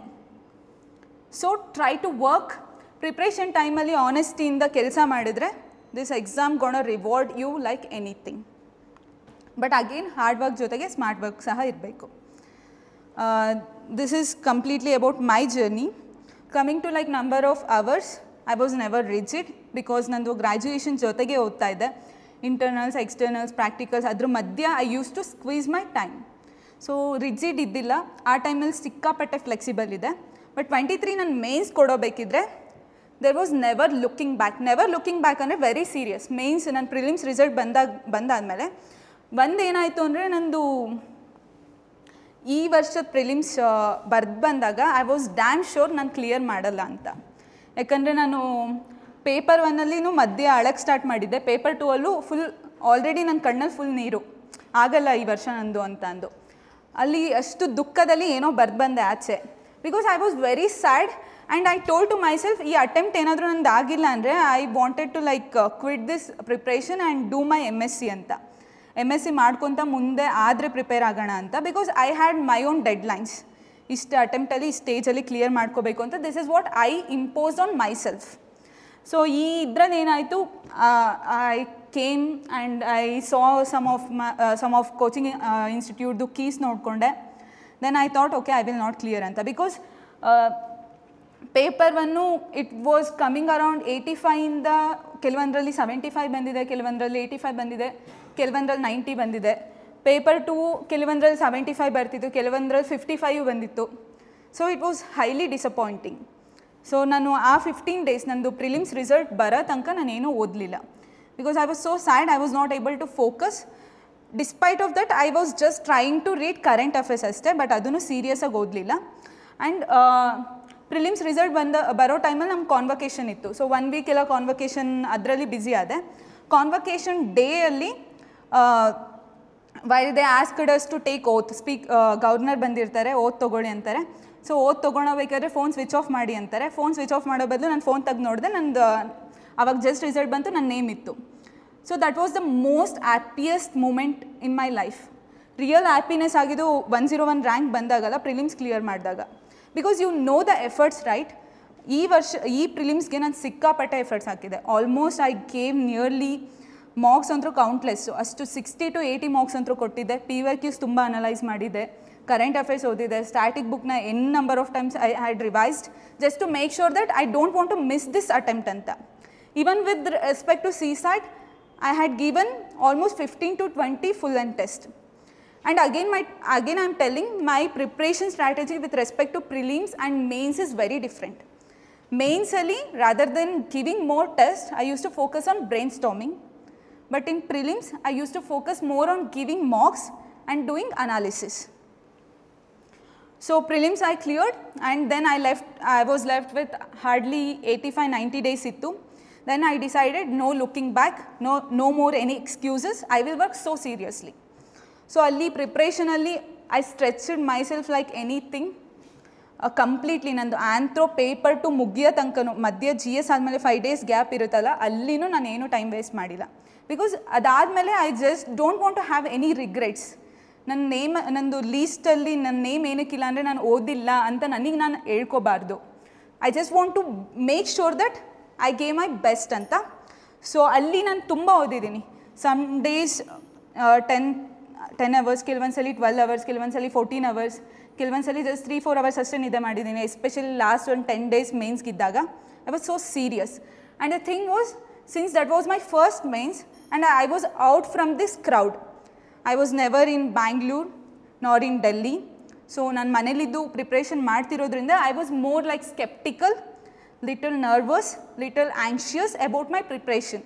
I use to doubt, ಏನಂದರೆ ನಾನು ಇಲ್ಲಿದ್ದೀನಿ, ನಾನು ಕಡಿಮೆ ಓದ್ತಾ ಇರಬಹುದು, actual crowd, serious crowd ಇನ್ನೂ ಜಾಸ್ತಿ ಓದ್ತಾ ಇರಬಹುದು, ಆ ಥರ ಫೋಮೋ ಇತ್ತು. ಸೊ ಅದರಿಂದ ಎಷ್ಟು ಸಾಧ್ಯವೋ ಅಷ್ಟು ತುಂಬ ಸ್ಟ್ರೆಚ್ ಮಾಡಿದೆ. ಈವನ್ ಆ್ಯಂಡ್ ಪೇಪರ್ ಮುಗಿದ ತಕ್ಷಣ, ಎಸ್ಸೆ ಪೇಪರ್ ಮುಗೀತು, ಮನೆಗೆ ಹೋಗಿ ವಾಪಸ್ ಬ್ಯಾಂಗ್ಳೂರಲ್ಲಿತ್ತು ನನ್ನ ಸೆಂಟರು. ವಾಪಸ್ ರೂಮ್ಗೆ ಹೋಗಿ ಮಲ್ಕೊಂಡು ಒಂದು 3-4 hours ಬ್ರೇಕ್ ತೊಗೊಂಡು I use to again start revising GS1 paper ಮುಗ್ದಾಗಿದ್ಮೇಲೆ ಮಧ್ಯೆ 2 hours ಬ್ರೇಕಲ್ಲಿ 1 hour, 1.5 hour I use to read again for GS2. So ಎಲ್ಲಿನೂ ಟೈಮ್ ವೇಸ್ಟ್ ಮಾಡಿಲ್ಲ. ಅದಾದಮೇಲೆ ಈವನ್ 5 days ಗ್ಯಾಪಲ್ಲಿನೂ ಕೂಡ ತುಂಬ ಓದಿದ್ದೀನಿ. So this is how I am telling my hours of preparation was very flexible, ಯಾವತ್ತೂ ರಿಜಿಡ್ ಇದ್ದಿಲ್ಲ. ಆ್ಯಂಡ್ ದೆನ್ ಪರ್ಸ್ನಾಲಿಟಿ ಟೆಸ್ಟಲ್ಲಿ ತುಂಬ ಓದಿಲ್ಲ. Hardly like every day I use to read just 5 to 6 hours. Then like how to have schedule ಅಂದಾಗ, especially with respect to mains preparation, it's always good to have schedule. ಈಗ ನೀವು September ಅಥವಾ ಅಕ್ಟೋಬರಲ್ಲಿ GS1ನ ಮುಗಿಸ್ತೀರಾ, ಅಥವಾ by December you will complete your entire GS syllabus or your entire optional. ಈ ಥರ ಒಂದು ಬ್ರಾಡ್ ಶೆಡ್ಯೂಲ್ ಇಟ್ಕೊಂಡ್ರೆ you can try to meet out your targets. Then I told already like how knowing your syllabus is very important. This is like take the printout. ನಂದು ಮನೆಯಲ್ಲಿ ಮತ್ತು ನನ್ನ study ಟೇಬಲಲ್ಲಿ ಯಾವಾಗಲೂ ನಾನು ಪ್ರಿಂಟೌಟ್ ಇಟ್ಕೊಂಡಿದ್ದೆ, ಪ್ರಿಲಿಮ್ಸ್ದಾಗಿರಬಹುದು, ಮೇನ್ಸ್ದಾಗಿರಬಹುದು. Then see the keywords. Keywords are very important with respect to GS1, GS2, GS3, GS4. Keywords are very important. So ಕೀವರ್ಡ್ಸ್ನ ನೋಡ್ಕೊಳ್ಳಿ, ಅದ್ರ ಮೇಲೆ you start to work on. Then again you can make out an Excel sheet. ಯಾವ್ದ್ಯಾವುದು important topics ಬಂತು, ಕೆಲವೊಂದು thematic repetition ಇರುತ್ತೆ both in prelims and in mains. Like ಪ್ರಿಲಿಮ್ಸಲ್ಲಿ art and ಕಲ್ಚರಲ್ಲಿ ಜೈನಿಸಮ್ ಮತ್ತು ಬುದ್ಧಿಸಮಲ್ಲಿ ಆಲ್ಟರ್ನೇಟಿವ್ ಇಯರ್ಸ್ ಬರ್ತಾನೆ ಇರುತ್ತೆ ಕ್ವಶನು. ಸೊ ಎಕ್ಸೆಲ್ ಶೀಟ್ ಮಾಡಿಕೊಂಡು you can see the trends and link with the current affairs. As I told, holistic approach is the thing that will fetch you like anything. ಈಗ ನಿಮ್ಮದು 3.5 ಮಾರ್ಕ್ಸಿಂದ 4 ಮಾರ್ಕ್ಸ್ಗೆ ಬರಬೇಕು ಒಂದು ಕ್ವೆಶನಲ್ಲಿ GS ಅಲ್ಲಿ ಅಂದರೆ, as I told ಅಲ್ವಾ, ನೀವು ಗುರ್ಗಾವ್ ಅಥವಾ ನೋಯ್ಡಾದು ಎಕ್ಸಾಂಪಲ್ ಕೊಟ್ಟರೆ evaluator feel like she has done something unique ಅಂತ, ಇವರು ಎಕ್ಸ್ಟ್ರಾ ಪ್ರಿಪ್ರೇಷನ್ ಮಾಡಿದ್ದಾರೆ, ಕರೆಂಟಿಗೆ ಲಿಂಕ್ ಮಾಡ್ತಾ ಇದ್ದಾರೆ ಅಂತ. So try to always link with current affairs. Answer framework I will speak later. Prelim strategy, read, revise, take marks. It's more important to analyse marks other than just taking marks. ತುಂಬ ಜನ ಏನು ಮಾಡ್ತಾರೆ, marks ಬರೀತಾರೆ, ಕಡಿಮೆ score ಬರುತ್ತೆ, ಬೇಜಾರಾಗಿ ಬಿಟ್ಬಿಡ್ತಾರೆ. No, it's always important to analyse marks. ಮಾರ್ಕ್ಸ್ನ ಯಾವ ರೀತಿ ಅನಲೈಸ್ ಮಾಡಬೇಕು ಅಂದರೆ, ಲೈಕ್ ಎಲ್ಲಿ ಫಸ್ಟು ನಾವು ಗೆಸ್ ಮಾಡಿರ್ತೀವಿ, ಗೆಸ್ ವರ್ಕ್ ಎಷ್ಟು ವರ್ಕ್ ಆಗಿದೆ, ನಮ್ಮದು ನಾಲೆಜ್ ಮೇಲೆ ಎಷ್ಟು ವರ್ಕ್ ಆಗಿದೆ, ಮತ್ತು intuition and guess work is same. Again elimination, ಎಷ್ಟು ಎಲಿಮಿನೇಷನಲ್ಲಿ ಈಗ lastly we will end up with 50-50. Option A ಅಥವಾ ಸಿ ಅಲ್ಲಿ ಡೌಟ್ ಇರುತ್ತೆ, ಎ ಅಥವಾ ಸಿ ಅಲ್ಲಿ ನೀವು ಒಂದು ಹಾಕ್ತೀರಾ. ಸೊ 50-50 ಎಷ್ಟು ರೈಟ್ ಆದವು, ನಿಮ್ಮದು ಔಟ್ ಆಫ್ ನಾಲೆಜ್ ಎಷ್ಟು ರೈಟ್ ಆಯಿತು, ಗೆಸ್ಸಿಂಗಲ್ಲಿ ಎಷ್ಟು ರೈಟ್ ಆಯಿತು. ಈಗ ನಾಲೆಜಲ್ಲಿ ತುಂಬ ಕಡಿಮೆ ಆನ್ಸರ್ಸಲ್ಲಿ ತುಂಬ ಕಡಿಮೆ ರೈಟ್ ಆಗಿದೆ ಅಂದರೆ you will figure it out, ನಿಮ್ಮದು ನಾಲೆಜ್ ಡಿಫಿಷಿಯನ್ಸಿ ಇದೆ, you have to work more on your knowledge ಅಂತ. ಅಥವಾ ಇಂಟ್ಯೂಷನ್ ಅಥವಾ ವೈಟ್ ಗೆಸ್ಸಿಂಗಲ್ಲಿ ಕಡಿಮೆ ಆಗ್ತಾ ಇದೆ ಅಂದರೆ you should work more on that particular arena. ಈಗ ಕೆಲವೊಂದು ಎಲ್ಲದನ್ನೂ ಪ್ರಿಲಿಮ್ಸಲ್ಲಿ ಎಲ್ಲದನ್ನೂ ತಿಳ್ಕೊಳಕ್ಕಾಗಲ್ಲ. So you should come up with that smart technique. ಈಗ ನೀವು PYQsನ ಅನಲೈಸ್ ಮಾಡಿದ್ರೆ ಯು ಕ್ಯಾನ್ ಜನರಲೈಸ್ ದಟ್ ಈ ಥರ ಒಂದು ಸ್ಟೇಟ್ಮೆಂಟ್ ಬಂದರೆ ಯೂಶಲಿ ಅದು ರಾಂಗ್ ಇರುತ್ತೆ, ಈ ಥರ ಕೀವರ್ಡ್ಸ್ ಕೊಟ್ಟರೆ they are giving one specific word just to deviate us ಅಂತ. ಆ ಥರ how you can make out is again by analysing the PYQs. ಈ ಥರ marks analysis is very important. And try to make short notes. So if you are beginners, I recommend, are there any beginners idira illa ellardu? Okay, if you are beginners, start with NCERTs, then basic books, current affairs.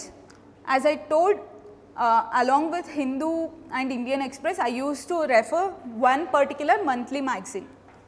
So nimge monthly magazine ಓದೋದಕ್ಕಾಗಲ್ಲ ಅಂದರೆ, daily current affairs ಓದೋಕ್ಕಾಗ್ತಿಲ್ಲ ಅಂದರೆ yearly magazines ಬರುತ್ತೆ, ಅದನ್ನಾದರೂ ಓದಿ. Again I am telling, CSAT don't take it for granted. ನನ್ನ marks ನೋಡಿದ್ರಲ್ಲ 68 ಇದೆ, cut off ಇದ್ದಿದ್ದು 66. Like CSAT qualifying ನಿಮಗೆ 66 marks ಬೇಕು. ಸೊ ನಂದು ಯಾವುದೇ ಒಂದು ರಾಂಗ್ ಆಗಿದ್ದರೂ ಆ ಇಯರ್ ನಾನು ಪ್ರಿಲಿಮ್ಸ್ ಆಗ್ತಿದ್ದಿಲ್ಲ, ನಾನು 101 ರ್ಯಾಂಕ್ ಅಲ್ಲ, ನಾನು ಮೇನ್ಸೇ ಬರೆಯೋಕ್ಕಾಗ್ತಿದ್ದಿಲ್ಲ. ಸೊ ನಾನು ಎಷ್ಟೊಂದು ಜನ ನೋಡಿದ್ದೀನಿ, ಕೆಲವ್ರು ಏನಂತಾರೆ I am very good in mathematics, ನಾನು IITಯಿಂದ ಬಂದಿದ್ದೀನಿ, I am from engineering background. I have personally seen a person from IIT failing in CSAT. So never take CSAT for granted. Know your strength andre, like some are very good in comprehension. ಕೆಲೊಬ್ಬರಿಗೆ mathematics like ಕ್ವಾಂಟಲ್ಲಿ, ಆ್ಯಪ್ಟಿಟ್ಯೂಡಲ್ಲಿ, ರೀಸ್ನಿಂಗಲ್ಲಿ easy ಅನಿಸುತ್ತೆ. So ನಿಮ್ಮ strength ಯಾವುದು ನೋಡಿ. ಮತ್ತು ಯಾರಾದರೂ ಕನ್ನಡ ಮಾಧ್ಯಮದಿಂದ ಬಂದಿರೋದಾದರೆ ಅಲ್ಲಿ ಕಾಂಪ್ರಹೆನ್ಷನ್ ನೋಡಿಕೊಂಡು ಹೆದರ್ಕೊಳ್ಳೋಂಥ ಅವಶ್ಯಕತೆ ಏನೂ ಇಲ್ಲ. You can really do it. And work on your grey area. Like I was weak in aptitude. So CSAT andre to me it's more about working on my aptitude.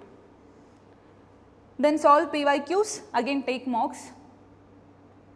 Yeah, ultimately it's like now the entire preparation is very long alla. For some it's 1 year, for some it's 2, 3 years, 5 years, 7 years. So ಈ preparation ಮಾಡೋ ಇದರಲ್ಲಿ ನಾವು ಒಂದಿನ exam ಬರೀತೀವಿ ಅನ್ನೋದನ್ನೇ ಮರ್ತೋಗ್ಬಿಟ್ಟಿರ್ತೀವಿ, ಸುಮ್ಮನೆ ಓದ್ತಾನೆ ಇರ್ತೀವಿ, because we are more use to reading rather than going and writing exams. So it's very important to prepare for the final day. ಅಂದರೆ examination ಅಟ್ಮಾಸ್ಫಿಯರಲ್ಲಿ ಹೋಗಿ ಕುತ್ಕೊಂಡು handling those stress, it's very important. So what you can do is UPSCದು CDS ಆಗುತ್ತೆ, NDA exam ಆಗುತ್ತೆ, CAPF ಆಗುತ್ತೆ, ಅಥವಾ KPSCದು ಎಷ್ಟೊಂದು ಮೇನ್ಸ್ ಎಷ್ಟೊಂದು ಪ್ರಿಲಿಮ್ಸ್ ಎಕ್ಸಾಮ್ ಇರುತ್ತೆ. Try to go and give so that you people can get use to it. Before giving my actual UPSC CSC I gave CDS ಹೋಗಿ ಕೊಟ್ಟು ಬಂದಿದ್ದೆ. ಆ ಇಯರ್ CDS ಕ್ಲಿಯರ್ ಆಗಿತ್ತು ನಂದು. ಸೊ ನೀವೊಂದು ಎಕ್ಸಾಮಿನೇಷನ್ ಸೇಮ್ ಪ್ರೊಸೀಜರ್ ಇರುತ್ತೆ, same hall ticket ಅದೇ ಥರನೇ ಬಿಡೋದು, ಅದೇ ಥರ ಸೆಂಟರ್ ಅರೇಂಜ್ಮೆಂಟ್ಸು ಎಲ್ಲದೂ ಸೇಮ್ ಇರುತ್ತೆ. just to make sure that you get used to the actual atmosphere. ನೀವು ಎಷ್ಟೇ ಕೋಚಿಂಗ್ ಇನ್ಸ್ಟಿಟ್ಯೂಟಲ್ಲಿ ಮಾರ್ಕ್ಸ್ ಕೊಟ್ಟರು, ಒಂದು ಅಥಾರಿಟೇಟಿವ್ ಬಾಡಿ ಎಕ್ಸಾಮಿನೇಷನ್ ಕಂಡಕ್ಟ್ ಮಾಡೋ ಬೇಕಾದರೆ ಹೋಗಿ ಕೊಡೋ ಎಕ್ಸಾಮ್ಗೂ ಕೋಚಿಂಗ್ ಇನ್ಸ್ಟಿಟ್ಯೂಟಲ್ಲಿ ಕೊಡೋ ಮಾಕ್ ಟೆಸ್ಟಿಗೂ ತುಂಬ ವ್ಯತ್ಯಾಸ ಇರುತ್ತೆ. So it's very important to go out of your comfort zone and go and give the actual exam. ನೀವು ಫೇಲ್ ಆಗ್ತಿರೋ ಪಾಸ್ ಆಗ್ತಿರೋ it's secondary. You just should get used to that actual examination ambience. Okay na? Yeah, it's like more about mental well-being. I'm telling this because see some you have doubt? Yeah. Daily newspaper is mandatory. See, in this exam nothing is mandatory. One of my best friend who is my fellow batchmate in CSC 23, so she don't like reading newspaper or newspaper ಓದಿಲ್ಲ, but she cleared, she managed to get so and so rank, but she was just following current affairs from institutes, daily current affairs wala monthly magazine wala, she just used to follow yearly magazine rather than reading for every day newspaper ಓದೋದಕ್ಕಿಂತ ಇದನ್ನು ಮಾಡ್ತಾ ಇದ್ಲು. So there is nothing mandatory in this exam. ನಾನು ಏನಕ್ಕೆ daily news paper ಓದ್ತಾ ಇದ್ದೆ ಅಂದರೆ because I use to love reading current affairs and linking with the GS part, linking with the static syllabus. That's the reason I use to enjoy. And it's like ಈಗ ನಂಗೆ news paper ಓದೋದು actually ಎಷ್ಟು ರೂಢಿ ಆಗಿದೆ ಅಂದರೆ even after ending my preparation even now I am use to reading newspaper. So ಯಾವುದು mandatory ಅಲ್ಲ, it's good, but again you can take a call. Yeah, any other doubts? See especially with respect to like ನೀವೊಂದು administrator ಆಗ್ತೀರಾ ಅಂತ ತಿಳ್ಕೊಳ್ಳಿ ಫ್ಯೂಚರಲ್ಲಿ, ನಿಮಗೆ current happenings ಬಗ್ಗೆ ಗೊತ್ತಿರಬೇಕು ತಾನೆ. Not just about what is happening in India but across the world. You are in such a authoritative position, such a leadership ರೋಲಲ್ಲಿ ಇರ್ತೀರಾ, you must be aware of what's happening. It's not about just limited to your static ಅಥವಾ UPSC preparation. Beyond think ಮಾಡಿ, ನಿಮಗೆ ಗೊತ್ತಾಗಬೇಕಲ್ವಾ. ಈಗ particular ಈಗ iPhone ಇಂಡಿಯಾದಲ್ಲಿ ಯಾವಾಗ ಬಂತು, ಏನಕ್ಕೆ ಬಂತು, ಇಟ್ಸ್ ಜಸ್ಟ್ ಪರ್ಟಿಕ್ಯುಲರ್, ಬಟ್ ಅದಕ್ಕೆ ಎಲ್ಲದಕ್ಕೂ ಒಂದು ರೀಸನ್ ಇರುತ್ತೆ. ಇದನ್ನು ಥಿಂಕ್ ಮಾಡ್ತಾ ಹೋದರೆ everything is connected with current affairs. ಈಗ ಕೆಲವೊಂದು phone manufacturing it was never in India, but especially after covid it got shifted to India because there was a separate supply chain resilient initiative ಅಂತ made by the countries leaving China apart. So ಚೈನಾದಿಂದ supply ಚೈನ್ನ shift ಮಾಡಬೇಕು ಅಂತ they choose other developing countries like India and Vietnam. So this one particular example you can use in GS2. You can quote in your personality test, and in personality test of course you must know what's happening in and around, because they are never going to ask the direct question what is this, define this. ಇದೆಲ್ಲ ನಿಮ್ಮದು ಮೇನ್ಸ್ಗೆ ಮುಗೀತು. They expect you to be the future of our country. So you must be aware. So you must generate your opinion, not just analysis. ಇದೊಂದು particular ನಾವು ಒಂದು scheme ತಂದಿದ್ದೀವಿ, ಅದು ಯಾವ ರೀತಿ ಪರ್ಫಾರ್ಮ್ ಮಾಡ್ತಾ ಇದೆ ಅನ್ನೋದು ನಿಮ್ಮದು ಒಪಿನಿಯನ್ ಏನು, ಶುಡ್ ಬಿ ಕಂಟಿನ್ಯೂ ದಿಸ್, ಈ ಥರ ಕೇಳಿದಾಗ you must know the analytical part and you must able to generate your own opinion, and this will not come without reading newspaper. So it's always good to read newspaper, especially for your mains and for your personality test.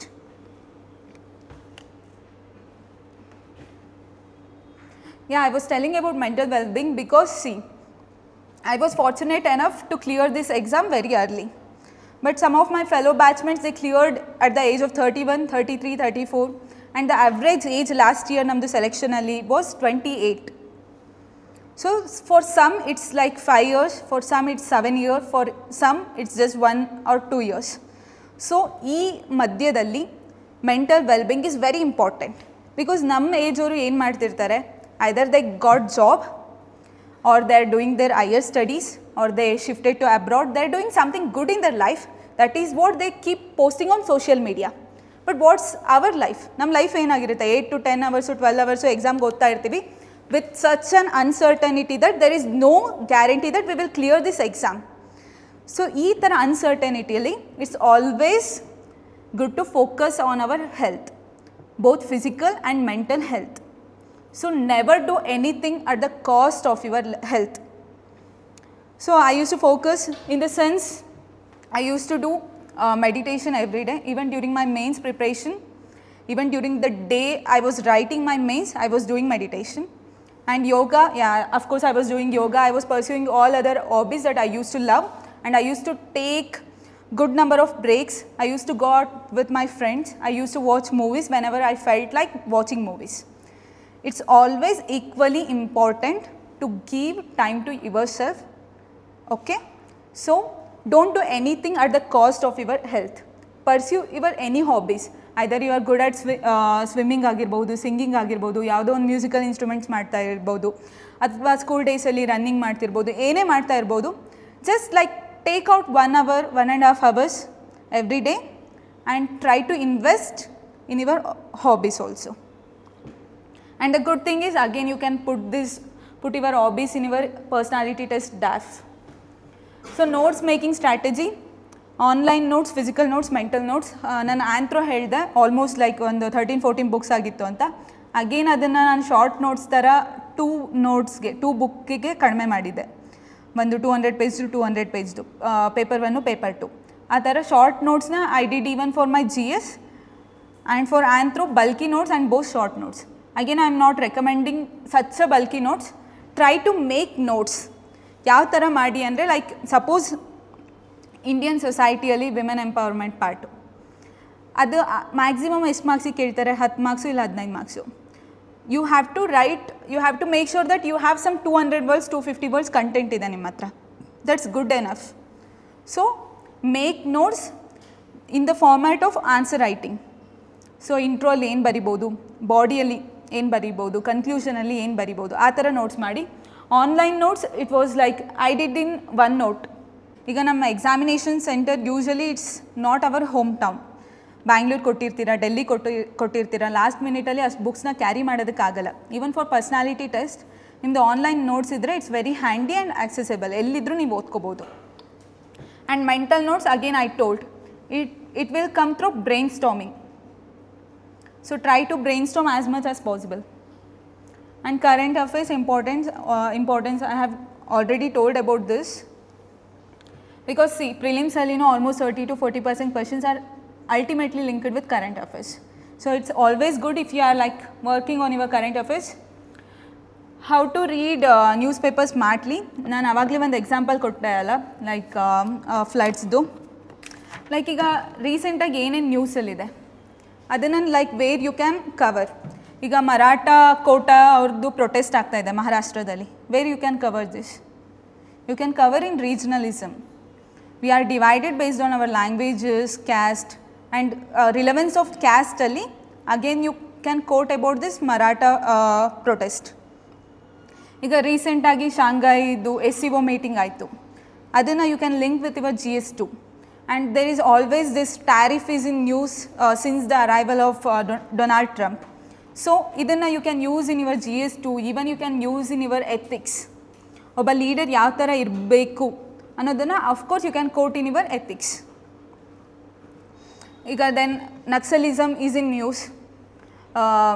Our honorable Home Minister Amit Shah has quoted that we will eliminate naxalism in all forms by 2026 ಅಂತ.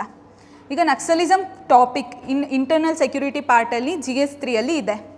ಈ particular ಇದೊಂದು coat ನೀವು ಬರೆದ್ರೆ ಅಮಿತ್ ಶಾ ಅವರು ಈ ಥರ ಹೇಳಿದ್ದಾರೆ, ಇಷ್ಟರಲ್ಲಿ ನಮ್ಮ ದೇಶ ನಕ್ಸಲಿಸಮ್ ಇಂದ ಮುಕ್ತ ಆಗುತ್ತೆ, ಇದನ್ನು ನೀವು ಬರೆದ್ರೆ it makes difference, right? So that is the reason you should cover newspaper smartly. ಕೆಲವೊಬ್ರು ಏನು ಮಾಡ್ತಾರೆ ಅಂದರೆ 2-3 ಅವರ್ಸ್ ನ್ಯೂಸ್ ಪೇಪರ್ ಓದ್ತಾ ಇರ್ತಾರೆ. They will read everything. ಪೊಲಿಟಿಕ್ಸಲ್ಲಿ ಏನೇನು ನ್ಯೂಸನ್ಸ್ ಆಗ್ತಾ ಇರುತ್ತಲ್ಲ ಎಲ್ಲನೂ ಓದ್ಕೊತ ವೇಸ್ಟ್ ಮಾಡ್ತಾರೆ. It's always important to know the issues. So news paper is not about reading news. ಈಗ ಏನೇನು ಆಗ್ತಾ ಇದೆ ನಾರ್ಮಲ್ ಪೀಪಲ್ಗೂ ಗೊತ್ತಿರುತ್ತೆ, but you should know the issues and the background of that particular issues and the analytical thing about that particular issue. So try to extract issues, not just news. Yeah, again you can integrate with your static syllabus. Yeah, mains answer writing smart, this I will cover lastly. Optional preparation I told nan journey part alle nan mugisde. And the thing is, it's always important to choose your options so wisely. ಈಗ ನೀವು ಒಂದು friends ಒಂದು 3-4 ಜನ start ಮಾಡಿದ್ದೀರಾ ಪ್ರಿಪ್ರೇಷನ್ನು, ನಾವೆಲ್ಲ friends ಒಂದು particular subject ತೊಗೊತೀವಿ, ಆ ಥರ ಮಾಡಬೇಡಿ. Don't go blindly. ಈಗ ಸೊ ಆ್ಯಂಡ್ ಸೊ ಟಾಪರ್ ಬಂದು ಸೊ ಆ್ಯಂಡ್ ಸೊ ಸಬ್ಜೆಕ್ಟಲ್ಲಿ ಕ್ಲಿಯರ್ ಮಾಡಿದ್ದಾರೆ, so even we can clear ಅಂತ ಆ ಥರ ಹೋಗಬೇಡಿ. Based on like how you gonna analyse the trend and everything. Optional is like entire processally you are marrying to one particular subject. Is if I go with such an analogy, it's optional. Especially with respect to mains, you have to spend at least 60% of your time for optional. So choose wisely. Don't go and choose blindly. ಇದು ನಾನು general outline slides prepare ಮಾಡಿದ್ದು general ಓರಿಯೆಂಟೇಷನ್ಗೆ. So in brief, if I have to cover about personality test, it's about you knowing your personality and showing what's your actual personality to the interview board. ಕೆಲವೊಬ್ರು ಏನು ಮಾಡ್ತಾರೆ, they fake in the sense they are not what they are portraying. So ನಿಮ್ಮದು actual personality will reward, your honesty will reward. As I told earlier, ನಾನು ಸುಳ್ಳು ಹೇಳಿದರೆ my entire interview would have backfired me like anything.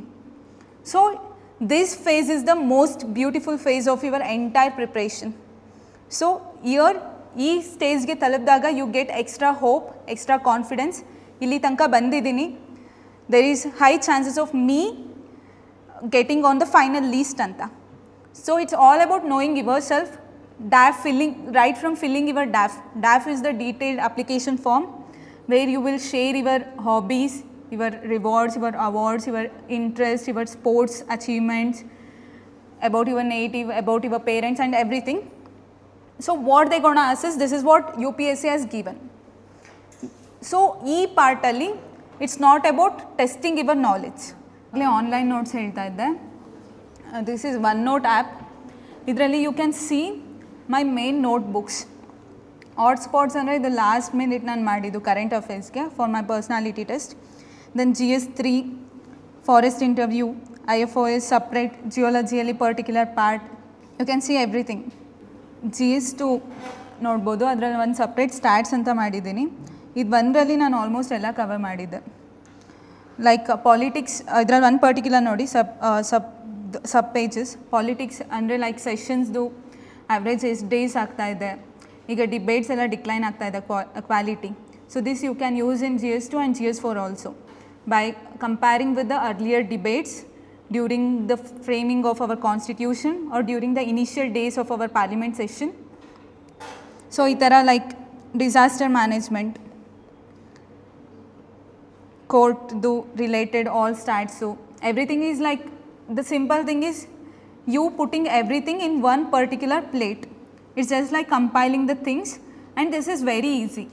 Especially ನೀವು current affairs ಜೊತೆಗೆ link ಮಾಡಬೇಕು ಅಂದರೆ last ಮಿನಿಟಲ್ಲಿ, this is the most easiest thing.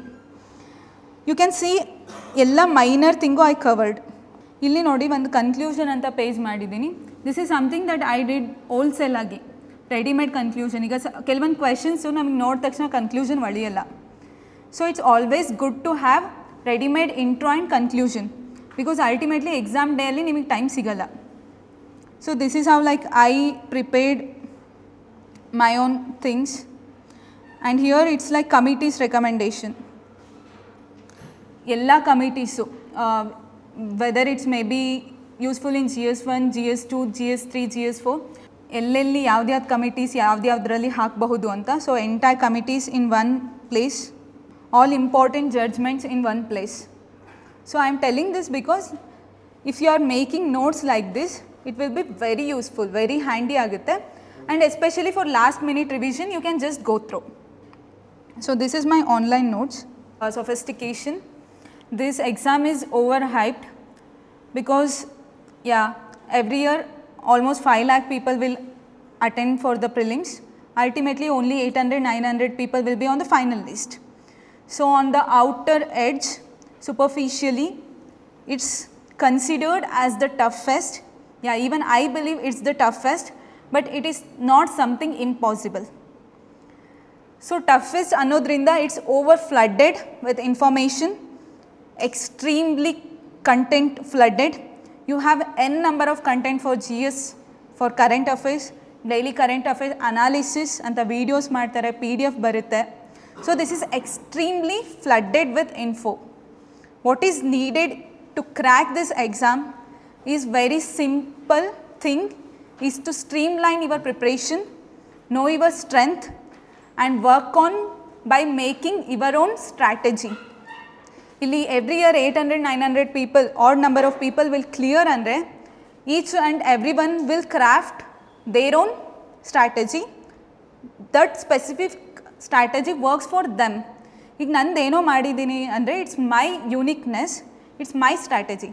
So ಅದನ್ನು ಬ್ಲೈಂಡಾಗಿ ಫಾಲೋ ಮಾಡೋದಕ್ಕಿಂತ you can just take out what you can add in your preparation and then try to implement in your day-to-day life. And you can follow me on my Telegram channel where I keep posting all my strategies. Now I will take few questions, then if I am left with time I will start with smart answer writing. Hello ma'am, good afternoon. Ma'am, we are very beginner to this. First time now ಮಾಡ್ತಿರೋದು. We have aspirations ಇಟ್ಕೊಂಡು ಎಲ್ಲರೂ ಬಂದಿರ್ತಾರೆ. But the thing is ಎಲ್ಲನೂ ನೀವು ಅವಾಗಲೇ ಹೇಳಿದ್ರೆ it is been over flooded everywhere with lots of information ಅಂತ. So how do you think we will be able to manage between ಆ ಸ್ಟ್ಯಾಟಿಕ್ ಬುಕ್ಸ್, ಗೈಡೆಡ್ ಬುಕ್ಸ್ ಏನಿರುತ್ತೆ, for example for polity it is Laxmikanth. Along with it we have to even cover ಪಾಲಿಟಿಗೆ NCERTs ಕೂಡ ಅಷ್ಟೇ ಮುಖ್ಯ, ಇಡೀ ಎಕ್ಸಾಮಿಗೆ NCERTs ಕೂಡ ಅಷ್ಟೇ ಮುಖ್ಯ. So how do you can you just tell us about balancing the NCERTs and the guide books adr bagge? Okay, the thing is NCERT is very fundamental. That's like I believe NCERTs are not compulsory, but if you have not studied in your 11th and 12th, it's always better to go with NCERT. So NCERT I just like limited its preparation only for my prelims. ಅದಾದಮೇಲೆ I never studied NCERTs for my mains. Only macro economics to 11th standard ಕೆಲವೊಂದು part ಅಷ್ಟೇ ನೋಡ್ಕೊಂಡಿದ್ದು ಬಿಟ್ಟರೆ NCERT was just limited there. So to me it's never about balancing NCERTs with other books. It's always balancing between my GS and optional. So that's the reason I'm telling, if you are beginners, don't get scared. ಇಷ್ಟೊಂದು books ಓದಬೇಕಾ ಅಂತ ಅಂದ್ಬಿಟ್ಟು go slowly with clear cut targets, crystal clear targets ಇರಬೇಕು. NCERTs ಮುಗಿದಾದ್ಮೇಲೆ fundamentals ಯಾವ್ದು foundation books ಇರುತ್ತೆ, polity, GC Leong ಅಥವಾ ಎನ್ವಿರಾನ್ಮೆಂಟ್ಗೆ ಬೇರೆ ಯಾವುದಾದ್ರೂ, ಈ ಥರ start going slowly. And for current affairs, linking current affairs with the static, this hack you will get only through seriously and religiously reading newspaper every time.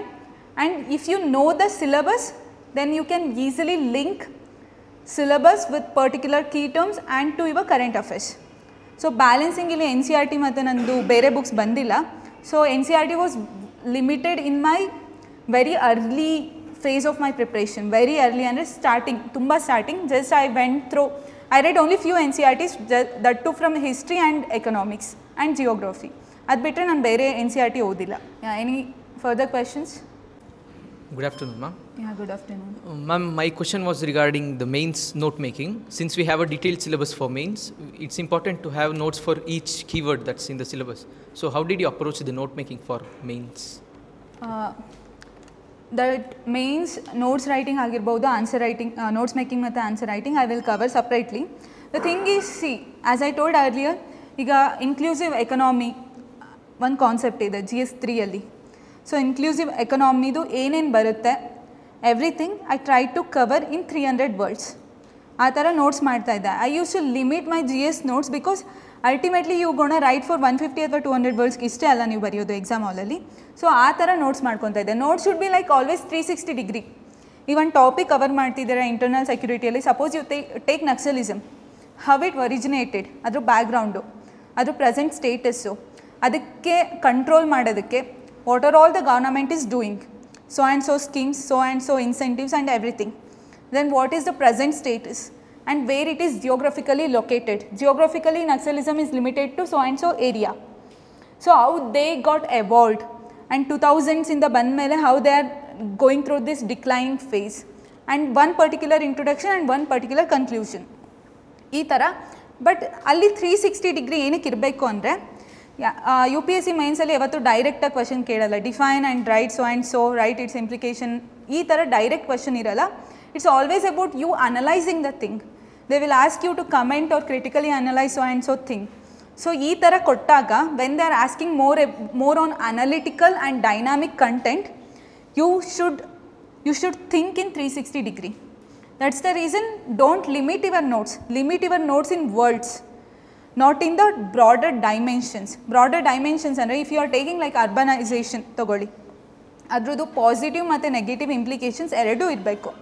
So ಯಾವುದೇ ಒಂದು notes making ಮಾಡಿದಾಗ try to diversify your notes by switching to broader dimensions. ಅದ್ರದ್ದು international related ಏನೇನು conferences ಆಗ್ತಾಯಿದೆ, international related ಏನೇನು government is coming with so much of alliances and everything. ಈ ಥರ try to make notes with 360 degree approach.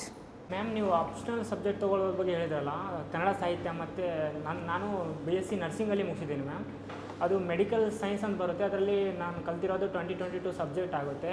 ಅದು ತೊಗೊಂಡ್ರೆ better ಇರುತ್ತಾ, ಇದು ಕನ್ನಡ ಸಾಹಿತ್ಯನೇ ತೊಗೊಂಡ್ರೆ ಬೆಟರ್ ಇರುತ್ತೆ ಮ್ಯಾಮ್? ಇದು ನೀವೇ ಡಿಸೈಡ್ ಮಾಡಬೇಕು. ಅಂದರೆ ಲೈಕ್ ಸಿಲೆಬಸಲ್ಲಿ ನೋಡ್ಕೊಳ್ಳಿ ಮೆಡಿಕಲ್ ಸೈನ್ಸ್ದು.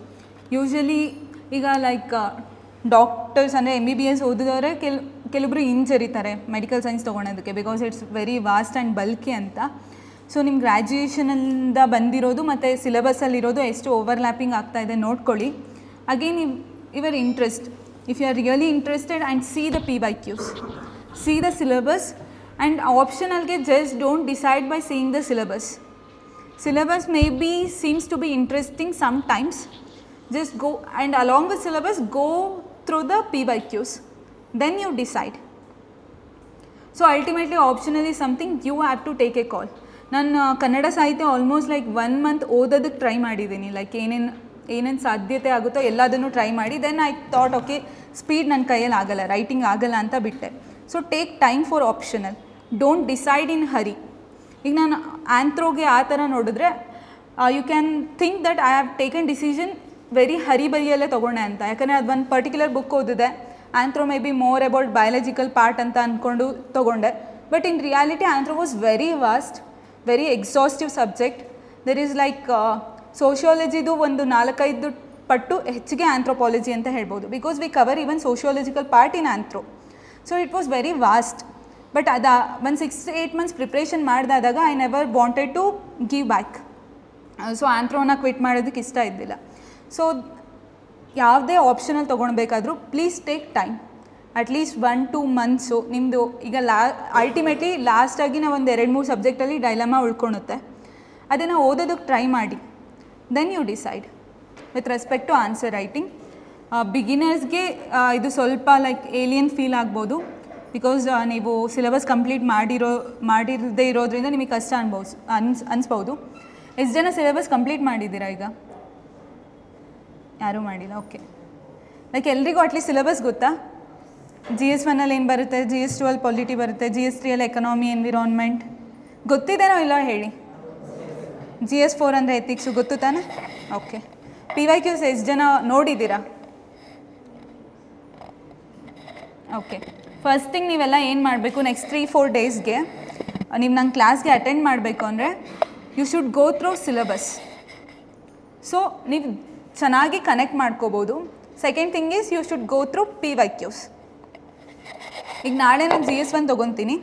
ಸೊ GS1 ಸಿಲೆಬಸ್ ನೋಡ್ಕೊಂಬನ್ನಿ and just see some PYQs. ಈಗ ಸಪೋಸ್ ಸೊಸೈಟಿ ಪಾರ್ಟಲ್ಲಿ ಏನೇನು PYQs ಬರ್ತಾ ಇದೆ, ಆರ್ಟ್ ಆ್ಯಂಡ್ ಕಲ್ಚರಲ್ಲಿ, ಹಿಸ್ಟ್ರಿಯಲ್ಲಿ ಏನೇನು PYQs ಬರ್ತಾ ಇದೆ, ಇದನ್ನು ಮಾಡ್ಕೊಂಬಂದರೆ you can more connect with what I am telling.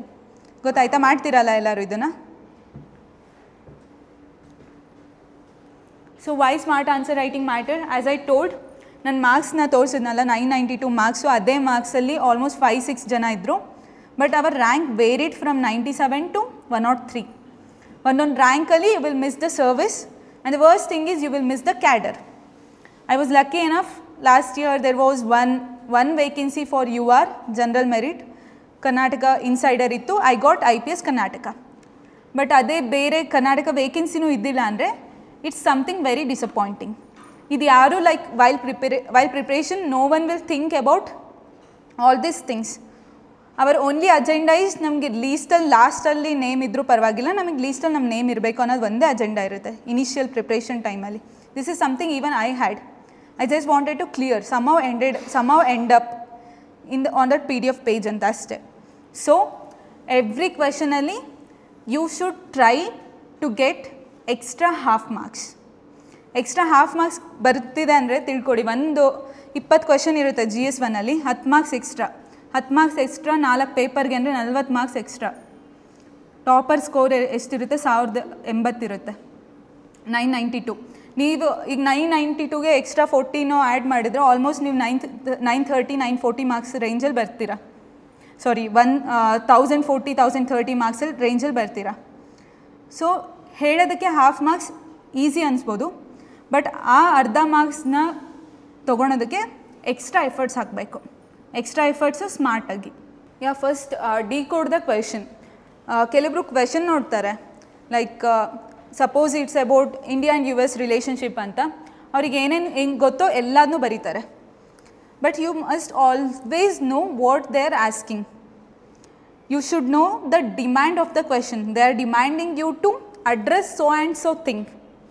But since ನಮಗೆ ನಾಲೆಜ್ ಜಾಸ್ತಿ ಇರುತ್ತೆ ಒಂದು ಪರ್ಟಿಕ್ಯುಲರ್ ಟಾಪಿಕ್ ಮೇಲೆ ಅಂತ, we have the tendency to write what we know rather than what we have to write. So always decode the question. It's just like deciphering. Identify the directives. Discuss indaga, critically analyze andaga, evaluate andaga, ಈ ಥರ you get many things like comment, examine, ಕೆಲವೊಂದ್ರಲ್ಲಿ ಬರೀ analyze ಅಂತ ಬಂದಿರುತ್ತೆ. Each and every word is telling different thing. Then core demand of the question you must analyze, and then always break down into multi-dimensional aspects. There are some specific templates. ಕೆಲವೊಂದು staple approach ಅಂತ ಇರುತ್ತೆ. Staple ಅಂದರೆ S stands for social, technological, T administrative, political, legal, educational ಅಥವಾ environmental, ಈ ಥರ broader ಡೈಮೆನ್ಷನ್ಸಲ್ಲಿ you can split out.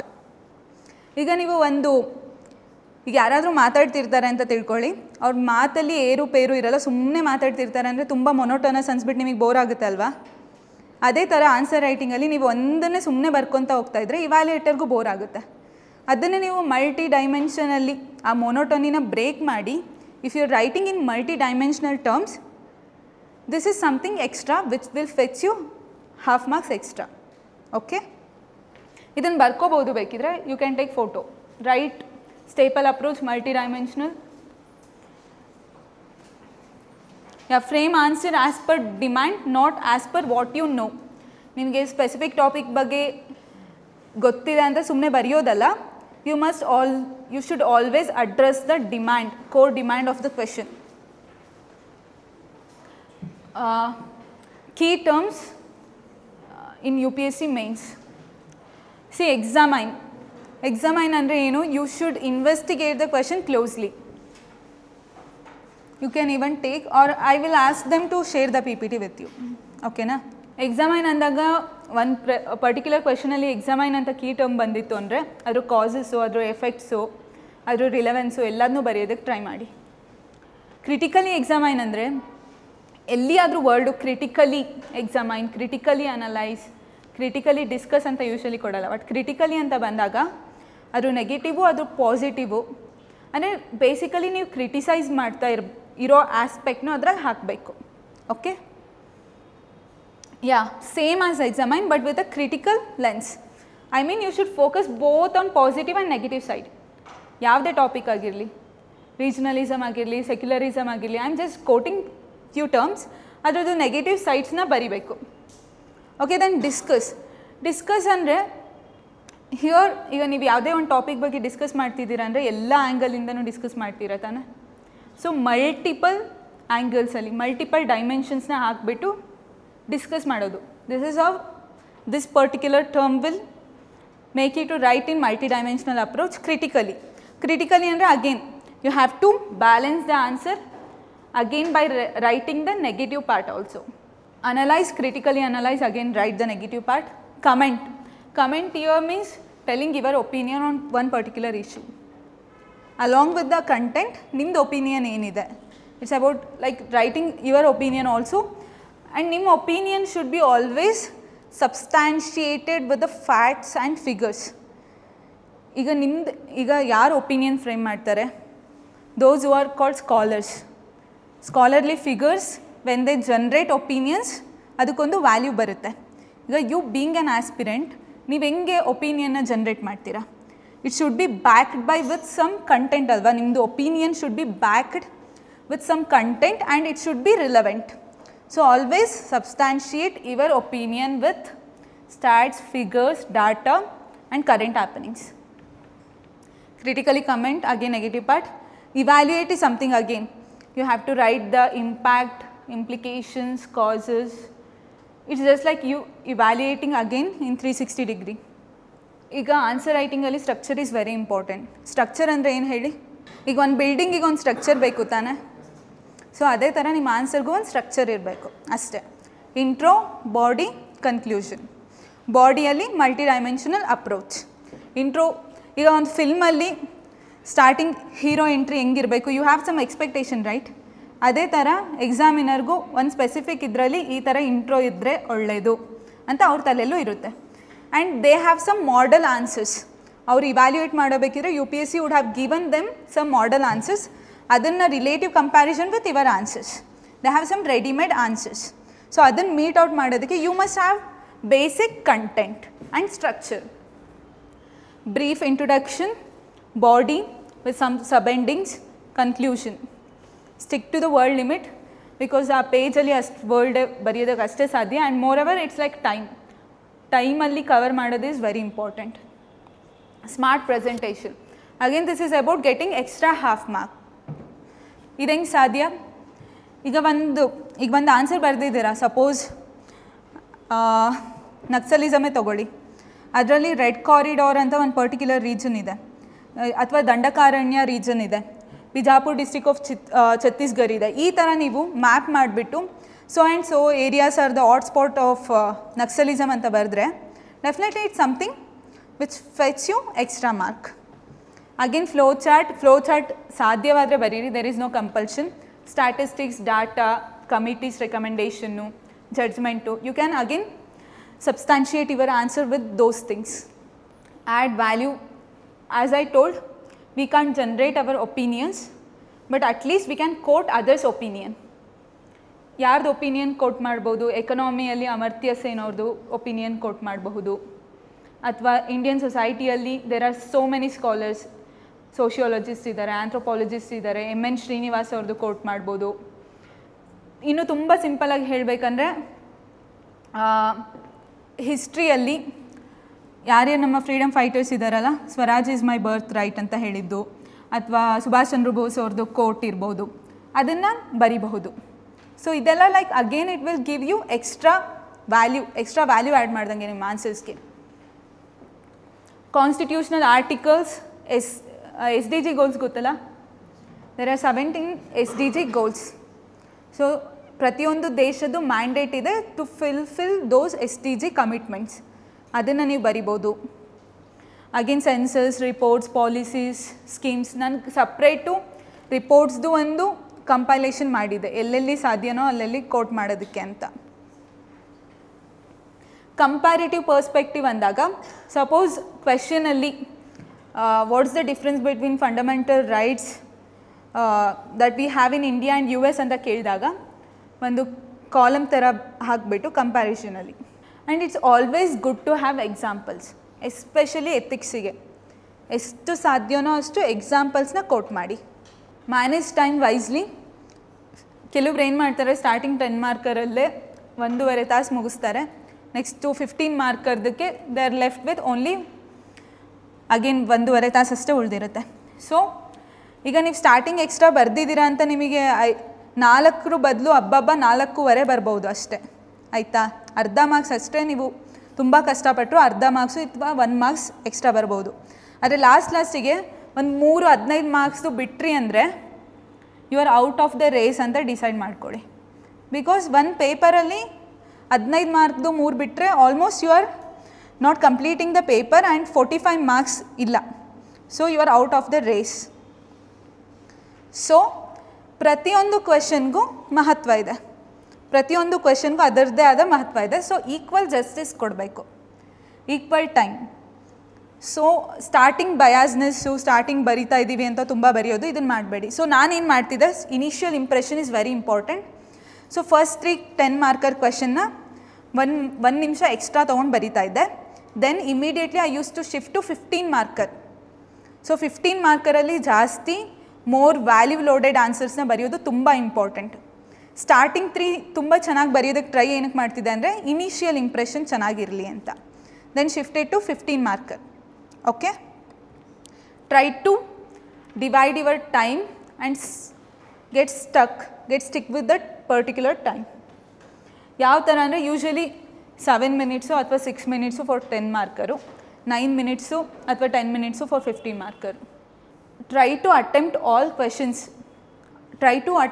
Questions. But ಕೆಲವೊಂದು ಸಲ ಒಂದು ಕ್ವೆಶನ್ನು ಈಗ ನಿಮಗೆ ಅದ್ರ ಬಗ್ಗೆ ಏನೂ ಗೊತ್ತಿಲ್ಲ, ಅದನ್ನು ನೀವು ಬರೆದ್ರೂ ಸಹ ನಿಮಗೆ ಹಾರ್ಡ್ಲಿ ಅರ್ಧ ಮಾರ್ಕ್ಸ್ ಸಿಗೋದು ಡೌಟು ಅಂತ ನಿಮಗೆ ಅನಿಸಿದ್ರೆ ಅಂಥ 10 ಮಾರ್ಕರು ಯಾವುದೋ 1-2 ಪೇಪರಲ್ಲಿ ಒಂದು ಬಿಟ್ಟರೆ ಇಟ್ಸ್ ಫೈನ್. ಆ ಟೈಮ್ನ ನೀವು ಎಕ್ಸ್ಟ್ರಾ ವ್ಯಾಲ್ಯೂನ ನಿಮಗೆ ಗೊತ್ತಿರೋ ಆನ್ಸರ್ಸಲ್ಲಿ ಇನ್ನೂ ಚೆನ್ನಾಗಿ ಬರೆಯೋದಕ್ಕೆ ಟ್ರೈ ಮಾಡಿ. ನನ್ನ ಎಂಟೈರ್ ಮೇನ್ಸಲ್ಲಿ ನಂದು ಆಂಥ್ರೋ 1 ಕ್ವೆಶನ್ ಬಿಟ್ಟಿದೆ 10 ಮಾರ್ಕು, ಮತ್ತು ಒಂದು GS1ಅಲ್ಲಿ ಒಂದು ಜಿಯೋಗ್ರಫಿ ಪಾರ್ಟಲ್ಲಿ 10 ಮಾರ್ಕ್ ಬಿಟ್ಟಿದೆ. ಆಂಥ್ರೋದಲ್ಲಿ 10 ಮಾರ್ಕರಲ್ಲಿ ಅರ್ಧ ಬರೆದಿದ್ದೀನಿ, ಪೂರಾ ಬಿಟ್ಟಿದ್ದಿಲ್ಲ. ಸೊ ಇಟ್ ಡಿಪೆಂಡ್ಸು, ಕೆಲವೊಬ್ರು ಬಿಡ್ತಾರೆ. I try to write whatever I knew. Common mistakes ಏನೇನೋ ಬರೆಯೋದಲ್ಲ, ಏನು ಕೇಳಿದಾರೋ ಅದನ್ನಷ್ಟೇ ಬರೆಯೋದು. Lack of structure, try to have structure. Don't skip conclusion. ಈಗ ಮೂವಿಗೆ ಒಂದು ಕ್ಲೈಮ್ಯಾಕ್ಸ್ ಬೇಕಲ್ಲ, ಅದೇ ರೀತಿ ಪ್ರತಿಯೊಂದು ಆನ್ಸರ್ಗೂ ಒಂದು ಕನ್ಕ್ಲೂಷನ್ ಬೇಕು. ನಿಮಗೆ ತುಂಬ ಬರೆಯೋಕ್ಕಾಗಿಲ್ಲ ಅಂದರೆ ಅಟ್ಲೀಸ್ಟ್ 1 ಲೈನಲ್ಲಿ 1 ಸೆಂಟೆನ್ಸಲ್ಲಿ ಆದರೂ try to conclude. When I started after completing my GS syllabus, I started practicing daily brainstorming of PYQs every day. Almost ಜಾಸ್ತಿ ಮಾಡಿಲ್ಲ ಅಂದರೂ ಒಂದು 3-4 PYQs ಆದರೂ ಮಾಡ್ತಾ ಇದ್ದೆ. So it's better you start practising after completing your syllabus and seeing toppers answer copies. ಎಲ್ಲ coaching institute ಅವರು usually release ಮಾಡಿರ್ತಾರೆ ಟಾಪರ್ ಆನ್ಸರ್ಸ್ ಕಾಪೀಸ್ನ. You can just see their structure, ಈ ಕೆಲವೊಬ್ರದ್ದು ಎಷ್ಟು ಲೋಡೆಡ್ ವಿತ್ ಕಂಟೆಂಟ್ ಇರುತ್ತೆ, ಎಷ್ಟು ವ್ಯಾಲ್ಯೂ ಆ್ಯಡ್ ಮಾಡಿರ್ತಾರೆ. You can just see. It's just to like normal ಆಸ್ಪಿರೆಂಟ್ಸ್ಗೂ ಯಾರು ಟಾಪರ್ಸ್ ಆಗಿ ಹೊರಹೊಮ್ತಾರಲ್ಲ ಅವ್ರಿಗೂ ಆನ್ಸರ್ಸಲ್ಲಿ ಏನು ವ್ಯತ್ಯಾಸ ಇರುತ್ತೆ ಅಂತ ತೋರಿಸೋದಕ್ಕೆ ಜಸ್ಟ್ ಡೆಮೋ ಥರ. Discuss the challenges of urbanisation in India. Question ನೋಡಿದ ತಕ್ಷಣ ಫಸ್ಟು ಡಿಸ್ಕಸ್. ಈ ಟರ್ಮ್ನ ಆವಾಗಲೇ ಹೇಳಿದ್ನಲ್ಲ, ಎಷ್ಟೊಂದು ಟರ್ಮ್ಸ್ ಇತ್ತು, ಕ್ರಿಟಿಕಲಿ, ಇವ್ಯಾಲ್ಯೂಯೇಟ್, ಎಕ್ಸಾಮೈನ್, ಅನಲೈಸ್ ಅಂತ. ಇದರಲ್ಲಿ ಏನು ಕೇಳಿದ್ದಾರೆ, ಡಿಸ್ಕಸ್ ಕೇಳಿದ್ದಾರೆ. Challenges of urbanisation in India. ಈ ಕ್ವೆಶನ್ ತುಂಬ ಶಾರ್ಟ್ ಇದೆ. ಈ ವರ್ಷ GS2 ಪೇಪರ್ ನೋಡಿದ್ದೀರಾ ಯಾರಾದರೂ? ಸಿಕ್ಕಾಪಟ್ಟೆ ಲೆಂತ್ ಇದೆ. GS4 ಪೇಪರು ಯೂಶಲಿ ಲೆಂತ್ ಇರುತ್ತೆ ಕ್ವೆಶನ್ಸು. ಸೊ ನೀವು ಕ್ವೆಶನ್ ಹೋಗ್ತಾ ಕೆಲವ್ರು ಏನು ಮಾಡ್ತಾರೆ, ಮೇನ್ ಅಜೆಂಡಾನ ಮಿಸ್ ಔಟ್ ಮಾಡ್ತಾರೆ. So it's always good to underline. ನಾನು ಇದನ್ನು ಯಾವಾಗ ಮಾಡ್ತಿದ್ದೆ ಅಂದರೆ 5 ಮಿನಿಟ್ಸ್ ಮುಂಚೆ ಕೊಟ್ಟಿದಾಗ ಪೇಪರ್, ಅವಾಗೇ ಕೀ ಟರ್ಮ್ಸ್ನ ನೋಡ್ಕೊತಾ ಇದ್ದೆ. ಓಕೆ, ಸೊ ನಿಮಗೆ ಬೇಕಂದರೆ ನೀವು ಅಟೆಂಪ್ಟ್ ಮಾಡ್ಬೋದು. ಈಗ ಯಾರಾದರೂ ಮಾಡ್ತೀರಾ ಅಂದರೆ. ಅರ್ಬನೈಸೇಷನ್ ಅಂದರೆ ಏನು ಅಂತ ಗೊತ್ತೋ ತಾನೆ? ಜನರಲಾಗಿ ಈವನ್ ಲೇಮ್ಯಾನ್ಗೂ ಗೊತ್ತಿರುತ್ತೆ ಅರ್ಬನೈಸೇಷನ್ ಅಂದರೆ ಏನು ಅಂತ ಅಂದು. ಅದನ್ನೇ ಬರೀತಾರೆ, ಏನೋ ಒಂದು ಗ್ರೋತ್ ಆಫ್ ಸಿಟೀಸ್ ಅಂತ ಅಂದ್ಕೊಳ್ಳಿ. ಬಾಡಿಯಲ್ಲಿ ಏನು ಟ್ರಾಫಿಕ್ ಇರುತ್ತೆ, ಪೊಲ್ಯೂಷನ್ ಇರುತ್ತೆ, ಕ್ರೈಮ್ ಇರುತ್ತೆ, ಅನ್ಎಂಪ್ಲಾಯ್ಮೆಂಟ್ ಇರುತ್ತೆ, ಸ್ಲಮ್ ಏರಿಯಾಸ್ ಜಾಸ್ತಿ ಇರುತ್ತೆ, ಇದನ್ನೆಲ್ಲ ಬರೀತಾರೆ. ಆ್ಯಂಡ್ ಕ್ವಾಲಿಟಿ ಆಫ್ ಲೈಫ್ ತುಂಬ ಕಡಿಮೆ, ಲೈಕ್ ಸಬ್ಸ್ಟ್ಯಾಂಡರ್ಡ್ ಲಿವಿಂಗ್ ಇದೆ ಕಂಪೇರ್ಡ್ ಟು ರೂರಲ್ ಲೈಫ್ ಅಂತ ಅಂದು. ಏನೋ ಒಂದು ವೀಕ್ ಕನ್ಕ್ಲೂಷನ್ ಬರೀತಾರೆ, ಏನು ಡಾಟಾ ಇರಲ್ಲ, ಏನು ರಿಪೋರ್ಟ್ ಇರಲ್ಲ, ಯಾವುದು ಕಮಿಟೀಸ್ದು ರೆಕಮೆಂಡೇಷನ್ ಇರಲ್ಲ, ಯಾವ ಜಡ್ಜ್ಮೆಂಟು ಇರಲ್ಲ. ಈಗ ನೀವು ಯಾರಾದರೂ ಲೈಕ್ ಸಿಲೆಬಸ್ ಕಂಪ್ಲೀಟ್ ಮಾಡಿದೆ, ಕರೆಂಟ್ ಹ್ಯಾಪನಿಂಗ್ಸ್ ಬಗ್ಗೆ ಏನು ಗೊತ್ತಿಲ್ಲದೆ ನೀವು ಬರೆದ್ರೆ ಈ ಥರ ಬರೀತೀರ ಅಲ್ವಾ? ಆವಾಗಲೇ ನಾನು ಒಂದು ಎಕ್ಸಾಂಪಲ್ ಕೊಟ್ಟನಲ್ಲ, ಅರ್ಬನ್ ಫ್ಲಡ್ಸ್ ಬಗ್ಗೆ, ಅಥವಾ ಅರ್ಬನ್ ನಕ್ಸಲಿಸಮ್ ಆಗ್ತಾಯಿದೆ, ಸೆಕ್ಯೂರಿಟಿ ಇಶ್ಯೂಸು. ಈ ಥರ ಸ್ಟೇಪಲ್ ಅಪ್ರೋಚ್ ಯೂಸ್ ಮಾಡ್ಬೋದು. ಸೊಸೈಟಿಯಲ್ಲಿ ಏನಾಗ್ತಾ ಇದೆ, urban societies are very different. ಈಗ women standard of living is very high in urban areas compare to rural area.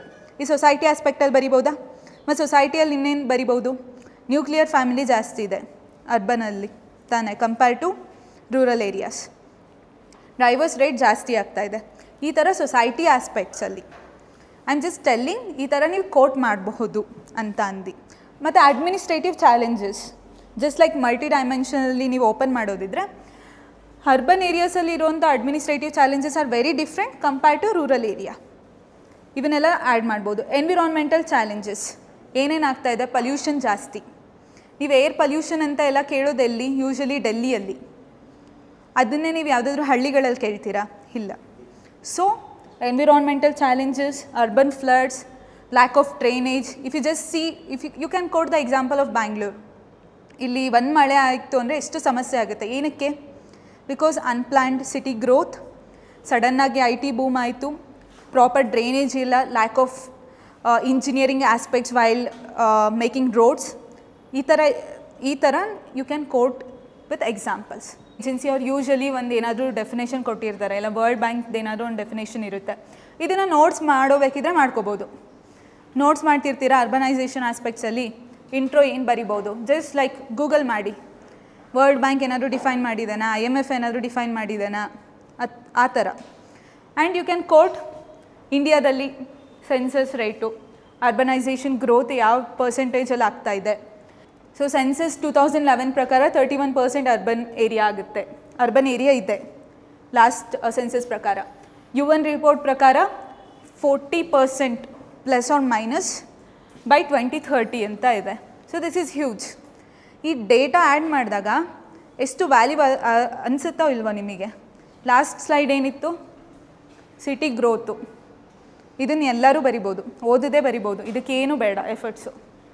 ಇದಕ್ಕೆ ಎಫರ್ಟ್ಸ್ ಬೇಕು, ಬಟ್ ಸ್ಮಾರ್ಟ್ ವೇಯಲ್ಲಿ. ಇದ್ರ ಡಾಟಾ ಎಲ್ಲ ನಿಮಗೆ ಹೆಂಗೆ ಸಿಗುತ್ತೆ ಲಾಸ್ಟ್ ಮಿನಿಟಲ್ಲಿ? ಸಿಗಲ್ಲ. ನೀವು ಮುಂಚೆನೇ ಕಂಪೈಲ್ ಮಾಡ್ಕೊಂಡು ಇಟ್ಕೋಬೇಕು. So while making notes, add value to your notes. And body economic aspects, informal jobs ಜಾಸ್ತಿ ಇದೆ. ರೂರಲ್ ಏರಿಯಾದಲ್ಲಿ ಏನಿರುತ್ತೆ? ಜಾಸ್ತಿ ಅಗ್ರಿಕಲ್ಚರ್. ಅಫ್ಕೋರ್ಸ್ ಅಗ್ರಿಕಲ್ಚರು ಇನ್ಫಾರ್ಮಲ್ ಜಾಬೇ, ಬಟ್ ಇಲ್ಲಿ ಈಗ ಜಾಸ್ತಿ ಇನ್ಫಾರ್ಮಲ್ ಜಾಬ್ ಆಗ್ತಾಯಿದೆ ಎಕನಾಮಿಕ್ ಆಸ್ಪೆಕ್ಟ್ಸಲ್ಲಿ. ಅಥವಾ ಅನ್ಎಂಪ್ಲಾಯ್ಮೆಂಟ್ ರೇಟ್ ಜಾಸ್ತಿ ಇದೆ. And rate of living, cost of living is very high, inflation ಜಾಸ್ತಿ ಇದೆ. ಸೋಷಿಯಲ್ ಆಸ್ಪೆಕ್ಟ್ಸ್, ಸ್ಲಮ್ಸ್ ಬಗ್ಗೆ ಬರಿಬೋದು. Infrastructure aspects, lack of drainage, congestion, traffic, connectivity issues, governance. Urban local bodies ಇದೆ, ರೂರಲಲ್ಲಿ ಪಂಚಾಯತ್ ಇದೆ. So urban local bodies are like what to say, toothless tiger ಥರ. They are less funded. Fundings ಇಲ್ಲ ಅಂದರೆ no government can function very well ಅಲ್ವಾ? Proper functioning ಆಗಲ್ಲ. So that aspects, this is in body, you can split.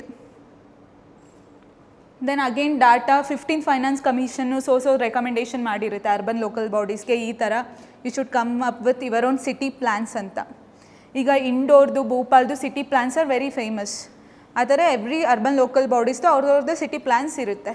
ಈಗ smart cities ಆ ಯೋಜನೆದಲ್ಲಾಗಿರ್ಬೋದು, ಸ್ವಚ್ಛ ಭಾರತಲ್ಲಾಗಿರ್ಬೋದು, ಅವ್ರದ್ದು ಒಂದು ಸಿಟಿ ಪ್ಲ್ಯಾನ್ಸ್ ಇರುತ್ತೆ, ಒಂದು ಮೋಡಸ್ ಆಪರೆಂಡಿ ಇರುತ್ತೆ. ಅದ್ರ ಬಗ್ಗೆ ತಿಳ್ಕೊಬೋದು. 15th ಫೈನಾನ್ಸ್ ಕಮಿಷನ್ನು ಇದೇನೋ ಒಂದು ರೆಕಮೆಂಡ್ ಮಾಡಿರುತ್ತೆ, ಅದನ್ನು ನೀವು ಬರೀರಿ. ಅಥವಾ ಪೊಲ್ಯೂಷನ್ ಲೀಸ್ಟಲ್ಲಿ ಅಂದರೆ WHO ಎವ್ರಿ ಇಯರ್ ಪೊಲ್ಯೂಷನ್ ಲೀಸ್ಟಲ್ಲಿ ಆಲ್ಮೋಸ್ಟ್ ಒಂದು ಟಾಪ್ 10 ಒಂದು 5-6 ಸ್ಟೇಟ್ಸ್ ಸಿಟೀಸು ನಮ್ಮ ಇಂಡಿಯಾದವ್ರದ್ದೇ ಇರುತ್ತೆ. ಸೊ ಇದನ್ನೆಲ್ಲ ಕೋಟ್ ಮಾಡ್ಬೋದು. ಡೈಗ್ರಾಮು, ಒಂದು ಫ್ಲೋ ಅಂದರೆ ಲೈಕ್ ಅರ್ಬನೈಸೇಷನ್, ಸಿಟಿ ಗ್ರೋತಿಂದ ಸೊ ಆ್ಯಂಡ್ ಸೊ ಪ್ರಾಬ್ಲಮ್ಸ್. ಅದೊಂಥರ ವಿಷಿಯಸ್ ಸೈಕಲ್, ಒಂಥರ ಸೈಕಲ್ ಥರ ಒಂದು ಟ್ರ್ಯಾಪ್ ಇದ್ದಂಗೆ. ಅದನ್ನು ನೀವು ಬರಿಬೋದು. ಕನ್ಕ್ಲೂಷನ್, ಇದರಲ್ಲಿ ಇನ್ನೂ ಏನು ಆ್ಯಡ್ ಮಾಡ್ಬೋದು? ಸ್ಕೀಮ್ಸು. ಏನು schemes? To mitigate the challenges of urbanisation, what government is doing. They are coming up with so many good schemes. And the one most important thing is, you must be always optimistic. Question ಅಲ್ಲಿ ಏನೇ critical ಆಗಿ ಕೇಳಿದ್ರು there is always scope for optimism.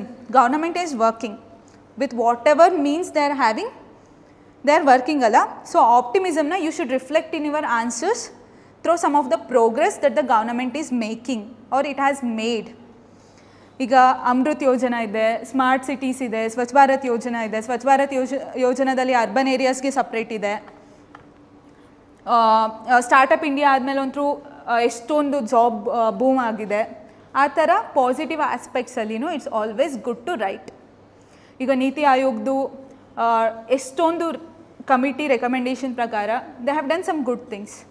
ಅದನ್ನು try to incorporate in your answers. Okay, conclusion ಕೆಲವೊಂದು words ಇದೆ. ನಂದೊಂದು separate conclusion ಬರೆದಿದ್ನಲ್ಲ, ಅದರಲ್ಲಿ I have like ಈ ಥರ ಕ್ಯಾಚಿ ಫ್ರೇಸಸ್ ಕೆಲವೊಂದಿರುತ್ತೆ. ಈಗ ಮೋದಿ ಅವರು ಸ್ಪೀಚಲ್ಲಿ, ಅವ್ರು ತಮ್ಮ ಸ್ಪೀಚಲ್ಲಿ ಎಲ್ಲದರಲ್ಲೂ ಏನೋ ಒಂದು ಕ್ಯಾಚಿ ಫ್ರೇಸಸ್ ಇರುತ್ತೆ ಅಲ್ವಾ. ಸಬ್ಕಾ ಸಾಥ್ ಸಬ್ಕಾ ವಿಕಾಸ್, ಅಮೃತ್ ಕಾಲ್, ಈ ಥರ ಎಲ್ಲ ನಿಮ್ಮ ಆನ್ಸರ್ಸಲ್ಲಿ ಬರಿಬೋದು. Like this is the era of Amrit Kaal ಅಂತ. I mean like by 2047 government is having so and so specific agenda. So what you can write in this Amrit Kal, to achieve the Viksit Bharat goal by so and so year, smart cities with decentralized governance is the need of the hour. ಇಲ್ಲ ನಾವೇನು conclusion ಬೇರೆ last ಸ್ಲೈಡಲ್ಲಿ conclusion ಏನಿತ್ತು ಏನು ಅಂದರೆ like ಸುಮ್ಮನೆ vague ವರ್ಡ್ಸಲ್ಲಿ government should do so and so ಥಿಂಗ್ಕಿಂತ ನಾನು ಹೀಗೆ ಹೇಳಿರೋ ಕನ್ಕ್ಲೂಷನಲ್ಲಿ ಯಾವ್ಯಾವ ವರ್ಡ್ಸ್ ಇದೆ? ಅಮೃತ್ ಕಾಲ್ ಇದೆ, ವಿಕಸಿತ್ ಭಾರತ್ ಇದೆ, ಡಿಸೆಂಟ್ರಲೈಸ್ಡ್ ಗವರ್ನೆನ್ಸ್, ಇನ್ನು ಯು ಕ್ಯಾನ್ ರೈಟ್ ಕೋಆಪ್ರೇಟಿವ್ ಫೆಡ್ರಲಿಸಮು. ಈ ಥರ ವರ್ಡ್ಸ್ನ ಆ್ಯಡ್ ಮಾಡಿದಾಗ ಇಟ್ ಮೇಕ್ಸ್ ಡಿಫ್ರೆನ್ಸ್ ಅಲ್ಲ ಈ ಕನ್ಕ್ಲೂಷನ್ಗೂ ಹಳೆ ಕನ್ಕ್ಲೂಷನ್ಗೂ. ಇದಕ್ಕೆ ಎಕ್ಸ್ಟ್ರಾ ಎಫರ್ಟ್ಸ್ ಬೇಕಾ? ಇದನ್ನೆಲ್ಲ ಎಲ್ಲಿಂದ ನೀವು ಪಿಕ್ ಮಾಡ್ಬೋದು? By reading newspapers, simple thing. ಓಕೆನಾ? ಇದೆಲ್ಲ ನನ್ನ ಕನ್ಕ್ಲೂಷನಲ್ಲಿ ನಾನು ಕಂಪೈಲ್ ಮಾಡಿದ್ದೆ. ಎಲ್ಲ catchy phrases I use to write down. ಇದನ್ನು ಇದರಲ್ಲಿ ಯೂಸ್ ಮಾಡ್ಬೋದು, ಸ್ಪೆಸಿಫಿಕ್ ಆ್ಯಂಡ್ ಸೊ ಅಷ್ಟೇ. ಇಲ್ಲಾಂದರೆ ಕನ್ಕ್ಲೂಷನ್ ಇನ್ನೂ ಹಿಂಗೆ ಬರಿಬೋದು ಅಂದರೆ SDGದು ಗೋಲ್ಸು ಹೇಳಿದ್ನಲ್ಲ, SDG 17 ಗೋಲ್ಸ್ ಇದೆ. ಆ 17 ಗೋಲ್ಸಲ್ಲಿ 4, 5, 6 ಯಾವುದೋ ಒಂದು 3-4 goals are related to urban development. So to achieve so and so SDG goals we have to do so and so thing, ಈ ಥರ. Okay, next discuss the status of women in discuss ಇದು first word, keyword discuss. Status of women contemporary Indian society. ಅವ್ರು ಈಗಿನ ಸೊಸೈಟಿದು ಸಿಚುವೇಶನ್ನ ಕೇಳ್ತಾ ಇದ್ದಾರೆ, not the earlier status, ಅಂದರೆ ಹಿಸ್ಟಾರಿಕ್ ಬಗ್ಗೆ ಏನು ಕೇಳ್ತಾ ಇಲ್ಲ, present status of women. So normal answer ಈಗ ನಿಮಗೆ ಕೊಟ್ಟರೆ ಏನು ಬರೀತೀರಾ ಅಂತ, ವಿಮೆನ್ ಫೇಸಿಂಗ್ ಡಿಸ್ಕ್ರಿಮಿನೇಷನ್ ಅಥವಾ women facing so and so thing, she is limited to kitchen, ಈ ಥರ ಏನಾದರೂ ಒಂದು ಬರೀತೀರಾ. ಇದನ್ನು ಬರೆಯೋದಕ್ಕೆ ಏನೋ ಎಕ್ಸ್ಟ್ರಾ ಬೇಡ. ಏನು ಇಶ್ಯೂಸು ಯು ಕ್ಯಾನ್ ಕೋಟ್ ಅಲ್ಲ, apart from this you can tell the issues. What women are facing in general. ಇದು ರೋಡಲ್ಲಿ ಹೋಗೋರ್ಗೂ ಕೇಳಿದ್ರು ದೆ ಟೆಲ್. ಡೊಮೆಸ್ಟಿಕ್ ವೈಲೆನ್ಸ್ ಆಗ್ತಾಯಿದೆ, ಡೌರಿ ಡೆತ್ಸ್ ಆಗ್ತಾಯಿದೆ, ಅದು ಇದು ಅಂತ ಹೇಳ್ತಾರೆ. ಆ್ಯಂಡ್ ಪಾಸಿಟಿವ್ ಚೇಂಜಸ್ ಅವರು ಸಹ ಹೇಳ್ತಾರೆ. ನಾವು women are coming out, they are earning, they are doing well than men ಅಂತ ಅವರು ಹೇಳ್ತಾರೆ. But you have to create difference. Conclusion ಏನೋ ಒಂದು ಬರೀತೀರಾ, ವಿಮೆನ್ ಫ್ರೆಂಡ್ಲಿ ರಿಫಾರ್ಮ್ಸ್ ಬೇಕು ಆ ಥರ ಅಂತಂದು. ಸೊ ಸ್ಮಾರ್ಟಾಗಿ ಏನು ಬರಿಬೋದು? India's gender gap index rank, ಅಥವಾ ಇದಕ್ಕಿಂತ ಇನ್ನೂ ಬೆಟರಾಗಿ ಅಂದರೆ PFLSದು ಪಿರಿಯೋಡಿಕ್ ಲೇಬರ್ ಸರ್ವೆ ಅವ್ರದ್ದು ಒಂದು ಇದು ಬಂದಿರುತ್ತೆ statistics, percentage of women in labour force, ಅದನ್ನು ಬರಿಬಹುದು. ನನಗೆ ಈ ಆನ್ಸರಲ್ಲಿ since I am from anthro background, ನನಗೆ ಏನಾದರೂ ಇಂಟ್ರೋ ಬರೆಯೋಕ್ಕೆ ಕೊಟ್ಟಿದ್ರು, I use to write more from social aspects. Since I have this anthro bias, social ಆಸ್ಪೆಕ್ಟ್ಸಲ್ಲಿ ತೊಗೊಂಬರ್ತಿದ್ದೆ rather then writing or quoting any statistics. Okay, but you can quote statistics or you can start with any report or any data. So economic aspects ali labor force percentage athwa percentage of women in STEM area andre science field alli agirbodu, engineering field alli agirbodu, athwa number of companies aided by women CEOs, ಈ ಥರ economic ಆಸ್ಪೆಕ್ಟ್ಸಲ್ಲಿ. Political ಆಸ್ಪೆಕ್ಟ್ಸಲ್ಲಿ ರೀಸೆಂಟಾಗಿ bill pass ಆಗಿದೆ, 33% reservation ಇದೆ. And percentage of women in as MP ಅಥವಾ MLA ಬರಿಬಹುದು. ಪಂಚಾಯತ್ ಲೆವೆಲಲ್ಲೂ ಬರಿಬೋದು. Social ಆಸ್ಪೆಕ್ಟ್ಸಲ್ಲಿ patriarchy, safety issues, domestic violence, social ಆ್ಯಂಗಲಲ್ಲಿ ಎಲ್ಲನೂ ತರಬಹುದು. ದೆನ್ ಎಜುಕೇಷನಲ್ ಆಸ್ಪೆಕ್ಟ್ಸಲ್ಲಿ ಲಿಟ್ರಸಿ ಗ್ಯಾಪ್ ಅಂತ ಇದೆ. ಇದನ್ನು ಇನ್ನೂ ಚೆನ್ನಾಗಿ ಹೆಂಗೆ ಬರಿಬೋದು, ಕಾಂಟೆಂಪರರಿ ರಿಲೆವೆನ್ಸ್. ಈಗ ಬರೇ ಲಿಟ್ರರಿ ಅಲ್ಲ, it's more about digital literacy. Digital illiterates ಎಷ್ಟು ಜನ ಇದ್ದಾರೆ ವಿಮೆನಲ್ಲಿ. ನೀವು ಲಿಟ್ರಸಿ ಗ್ಯಾಪ್ಗೂ ಇದೊಂದು ಎಕ್ಸ್ಟ್ರಾ ಡಿಜಿಟಲ್ ಲಿಟ್ರಸಿ ಬಗ್ಗೆ ಬರೆದಾಗ ಎಕ್ಸ್ಟ್ರಾ ವ್ಯಾಲ್ಯೂ ಆ್ಯಡ್ ಆದಂಗೆ ಆಗುತ್ತಾ. Because question is demanding you to write about the contemporary thing. Okay. And reports ಈ ಕ್ವೆಶನಲ್ಲಿ particularly with respect to women ಆಗಿರ್ಬೋದು, ಚಿಲ್ಡ್ರನ್ ಆಗಿರಬಹುದು, ಪಾವರ್ಟಿ, ಮಾಲ್ನ್ಯೂಟ್ರಿಷನ್, ಹಂಗರ್, ಇದ್ರ ಬಗ್ಗೆ n ನಂಬರ್ ಆಫ್ ಜಡ್ಜ್ಮೆಂಟ್ಸ್ ಇದೆ, n ನಂಬರ್ ಆಫ್ ರಿಪೋರ್ಟ್ಸ್ ಇದೆ, committee recommendations ಇದ್ದಾವೆ. ಇದನ್ನು you can always quote. So and so committee has recommended so and so thing. This is just example. ಇಲ್ಲಿ Verma committee ನಾನು coat ಮಾಡಿದ್ದೀನಿ. Then NFHS data. NFHS ಡಾಟಾದಲ್ಲಿ percentage of women are anaemic are like stunted ಅಥವಾ malnutrition ಇದೆ. ಸೊಸೈಟಿಯಲ್ಲಿ ಸಾಕಷ್ಟು ಬರಿಬೋದು. Teenage pregnancy ಇದೆ, ಅರ್ಲಿ ಮ್ಯಾರೇಜಿಂದ ಏನೇನು ಆಗ್ತಾಯಿದೆ, ಚೈಲ್ಡ್ ಮ್ಯಾರೇಜ್ ಇನ್ನೂ ಎಷ್ಟು ಪರ್ಸೆಂಟೇಜ್ ಇದೆ. ಮತ್ತು there are some like cultural rituals ಇರುತ್ತೆ which is not letting women to work. ಅದನ್ನೆಲ್ಲ ನೀವು ಬರಿಬಹುದು. ದೆನ್ ಡಯಾಗ್ರಾಮ್ ಲೈಕ್ ಒಂದು ಪಾಸಿಟಿವ್ ಆಸ್ಪೆಕ್ಟ್ಸಲ್ಲಿ ವಿಮೆನ್ ಎಂಪವರ್ಮೆಂಟ್ ಯಾವ ಥರ ಮಾಡ್ಬೋದು. ಸಪೋಸ್ ಲೈಕ್ ಜಾಬ್ ಜನ್ರೇಷನ್ ಬೇಡ, starting from education. If she is completing her education, there is high chances of she getting in to job. Then there is high chances of getting in to formal economy. Formal ಎಕನಾಮಿಯಿಂದ so many positive changes. And you can quote the scholars like women ಎಂಪ್ಲಾಯ್ಮೆಂಟಿಂದ ಎಷ್ಟೆಷ್ಟು positive changes ಆಗುತ್ತೆ ಅಂತ. There is always comparative statistics ಇರುತ್ತೆ. ಒಬ್ಬ ಮೆನ್ನು ಓದೋದ್ರಿಂದ, ಕೆಲಸ ತೊಗೊಳೋದ್ರಿಂದ ಯಾವ ಥರ ಪಾಸಿಟಿವ್ ಇಂಪ್ಯಾಕ್ಟು, ಮತ್ತು ವಿಮೆನ್ನಿಂದ ಯಾವ ಥರ ಪಾಸಿಟಿವ್ ಇಂಪ್ಯಾಕ್ಟು. ಒಂದು ವಿಮೆನ್ ಓದ್ತಾ ಇದ್ದಾರೆ ಅಥವಾ they are going to employment ಅಂದರೆ there is huge positive change in their complete family. And this in bigger sense it will impact the society. So ಈ ಥರ ಬರೀಬಹುದು. Conclusion, SDG goals, mission, and here again you have to write the schemes, all the programs which are running by the Ministry of Women ಆಗಿರ್ಬೋದು ಅಥವಾ ಯಾವುದೇ schemes ಆಗಿರ್ಬೋದು, you should write. ಇಲ್ಲಿ ಏನು ಬರೀಬೋದು conclusion ಇನ್ನೂ ಚೆನ್ನಾಗಿ, ನಾರಿ ಶಕ್ತಿ ಅಂತ ವರ್ಡ್ ಯೂಸ್ ಮಾಡಬಹುದು. ಓಕೆನಾ. To achieve the huge potential of demographic dividend, we should reap the benefits of Nari Shakti. ಇಲ್ಲಿ ಡೆಮೋಗ್ರಫಿಕ್ ಡಿವಿಡೆಂಡ್ ಅನ್ನೋ ಒಂದು ವರ್ಡ್ ಬಂತು, ನಾರಿ ಶಕ್ತಿ ಅನ್ನೋ ಒಂದು ವರ್ಡ್ ಬಂತು. ಇದೇ ಥರ ನೀವು ಅಮೃತ್ ಕಾಲ್ ಅಂತಲೂ ಹಾಕಬಹುದು. ಈಗ ನಮ್ಮ ದೇಶ ವಿಕಸಿತ ಭಾರತ್ ಆಗಬೇಕು ಅಂದರೆ ಅದರಲ್ಲಿ ನಮ್ಮದು ಕಂಪ್ಲೀಟ್ ಡೆಮೋಗ್ರಫಿಕ್ ಡಿವಿಡೆಂಡ್ ಪೊಟೆನ್ಷಿಯಲ್ನ ಯೂಸ್ ಮಾಡಬೇಕು. ಕಂಪ್ಲೀಟ್ ಅಂದರೆ ಅದರಲ್ಲಿ ಮೆನ್ನು ವಿಮೆನ್ ಅಂತ ಡಿಫ್ರೆನ್ಸ್ ಇಲ್ಲ. ಸೊ ಈ ಥರ ಕನ್ಕ್ಲೂಷನಲ್ಲಿ ಯು ಕ್ಯಾನ್ ಆ್ಯಡ್. ಓಕೆ, ಇದೆಲ್ಲ ನಾನು ಈ PPTಯಲ್ಲಿ ಇರೋದೆಲ್ಲ ಇಂಡಿಯನ್ ಸೊಸೈಟಿ ರಿಲೇಟೆಡು. ನಾಳೆ GS1 ನಾಳೆ GS2 GS3 ಕವರ್ ಮಾಡ್ತೀನಿ. ಈ PYQ ಅಲ್ಲಿ ಏನು ಕೇಳಿದ್ದಾರೆ, caste system is assuming new identities and associated forms. Examine. This is not about discuss or evaluate, it's about examine. ಈಗ ಯಾರಾದರೂ ಅಟೆಂಟಿವ್ ಆಗಿದ್ರು ಅಂದರೆ ನಾನು ಇಷ್ಟೋ ತನಕ ಮಾತಾಡಿರೋದ್ರಲ್ಲಿ ಒಂದು ಎಕ್ಸಾಂಪಲ್ನ ಕೊಡಬಹುದು. ಈಗ caste system is assuming new ಐಡೆಂಟಿಟೀಸಲ್ಲಿ ಇಷ್ಟೊತ್ತು ತನಕ ಹೇಳಿರೋದ್ರಲ್ಲಿ ಐ ಕೋಟೆಡ್ ಒಂದು ಸ್ಪೆಸಿಫಿಕ್ ಎಕ್ಸಾಂಪಲ್, ಅದನ್ನು ನೀವು ಇಲ್ಲಿ ಕೋಟ್ ಮಾಡ್ಬೋದು. ನಾನು ಮರಾಠ ಪ್ರೊಟೆಸ್ಟ್ ಆಗ್ತಾ ಇದೆ ಅಂತ ಹೇಳಿದೆ ತಾನೆ, that you can quote. Caste is assuming new identities ಅಂದರೆ ಏನು? ನಾವು there is assertive politics, identity politics ಅಥವಾ caste based vote bank politics. So ನಾವು politics and caste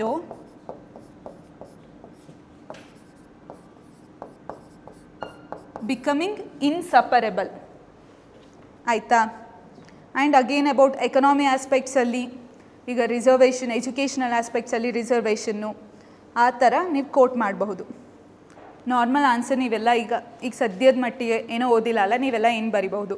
ನೀವಂತ ಹೇಳ್ತಾ ಇಲ್ಲ, ನಾನು ತುಂಬ ಜನ ಆಸ್ಪಿರೆಂಟ್ಸ್ ಹೇಳ್ತಾ ಇದ್ದೀನಿ. Even after reading a lot they end up writing answers like this. Because ನಮ್ಮ ನೋಟ್ಸ್ ಆ ಥರ ಇರುತ್ತೆ. ಈವನ್ ನಮ್ಮ ನೋಟ್ಸಲ್ಲಿ ವ್ಯಾಲ್ಯೂ ಆ್ಯಡ್ ಮಾಡಿದ್ರೂ we fail to revise. So keep making handy notes and start revising. Okay, ನಿಮ್ಮ ನೋಟ್ಸ್ ಮಾಡಾದಮೇಲೆ caste system is still relevant in our country in various forms ಅಂತ ಏನೋ ಬರೆದ್ಬಿಟ್ಟು some political nuisance with respect to caste ಏನೋ ಬರೆದು conclusion caste is bad for our India's development ಮುಗೀತು. So smart answers ಏನು ಬರಿಬೋದು? See, if you are from sociology or anthropology, try to add thinkers. Even if you are not taking optionals, sociology ಅಥವಾ anthropology, ಅಲ್ಲಿ ಒಂದು 4-5 thinker ಬರ್ತಾರೆ. Andre ಬೆಟಲೆ ಆಗಿರ್ಬೋದು, ಎಮ್.ಎನ್. ಶ್ರೀನಿವಾಸ್ ಆಗಿರಬಹುದು, ಗುರೆ ಆಗಿರಬಹುದು. ಈ ಥರ ಥಿಂಕರ್ಸ್ನ ಆ್ಯಡ್ ಮಾಡಿದಾಗ it will give more value. ಈಗ ನಿಮ್ಮದೇ ಒಪಿನಿಯನ್ ಬರೆಯೋಕ್ಕಾಗಲ್ಲ. Caste cannot be abolished in our country ಅಂತ ನೀವು ನಿಮ್ಮದೇನೋ ಸ್ಟೇಟ್ಮೆಂಟ್ ಹೇಳಿದರೆ ಇಟ್ ಮೇಕ್ಸ್ ನೋ ಸೆನ್ಸ್. ಅಥವಾ ಎಮ್.ಎನ್. ಶ್ರೀನಿವಾಸ್ ಅವರು ಹೇಳಿದ್ದಾರೆ caste cannot be removed from our country so easily ಅಂತ ಅವರೇನೋ ಒಂದು ಸ್ಟೇಟ್ಮೆಂಟ್ ಕೊಟ್ಟಿದ್ದಾರೆ. ಸೊ ಆ್ಯಂಡ್ ಸೊ ಹಿಯರಲ್ಲಿ as said by M S. Srinivas, as quoted by M N. Srinivas in his work dominant caste in Rampur.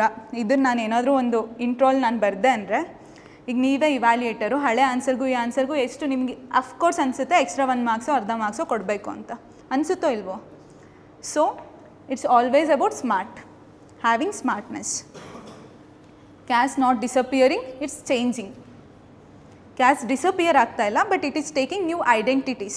Said by Andre Bitele. She's ಇವರೊಬ್ಬರು particular sociology thinker. So ಬಾಡಿಯಲ್ಲಿ ಏನು ಬರಿಬೋದು?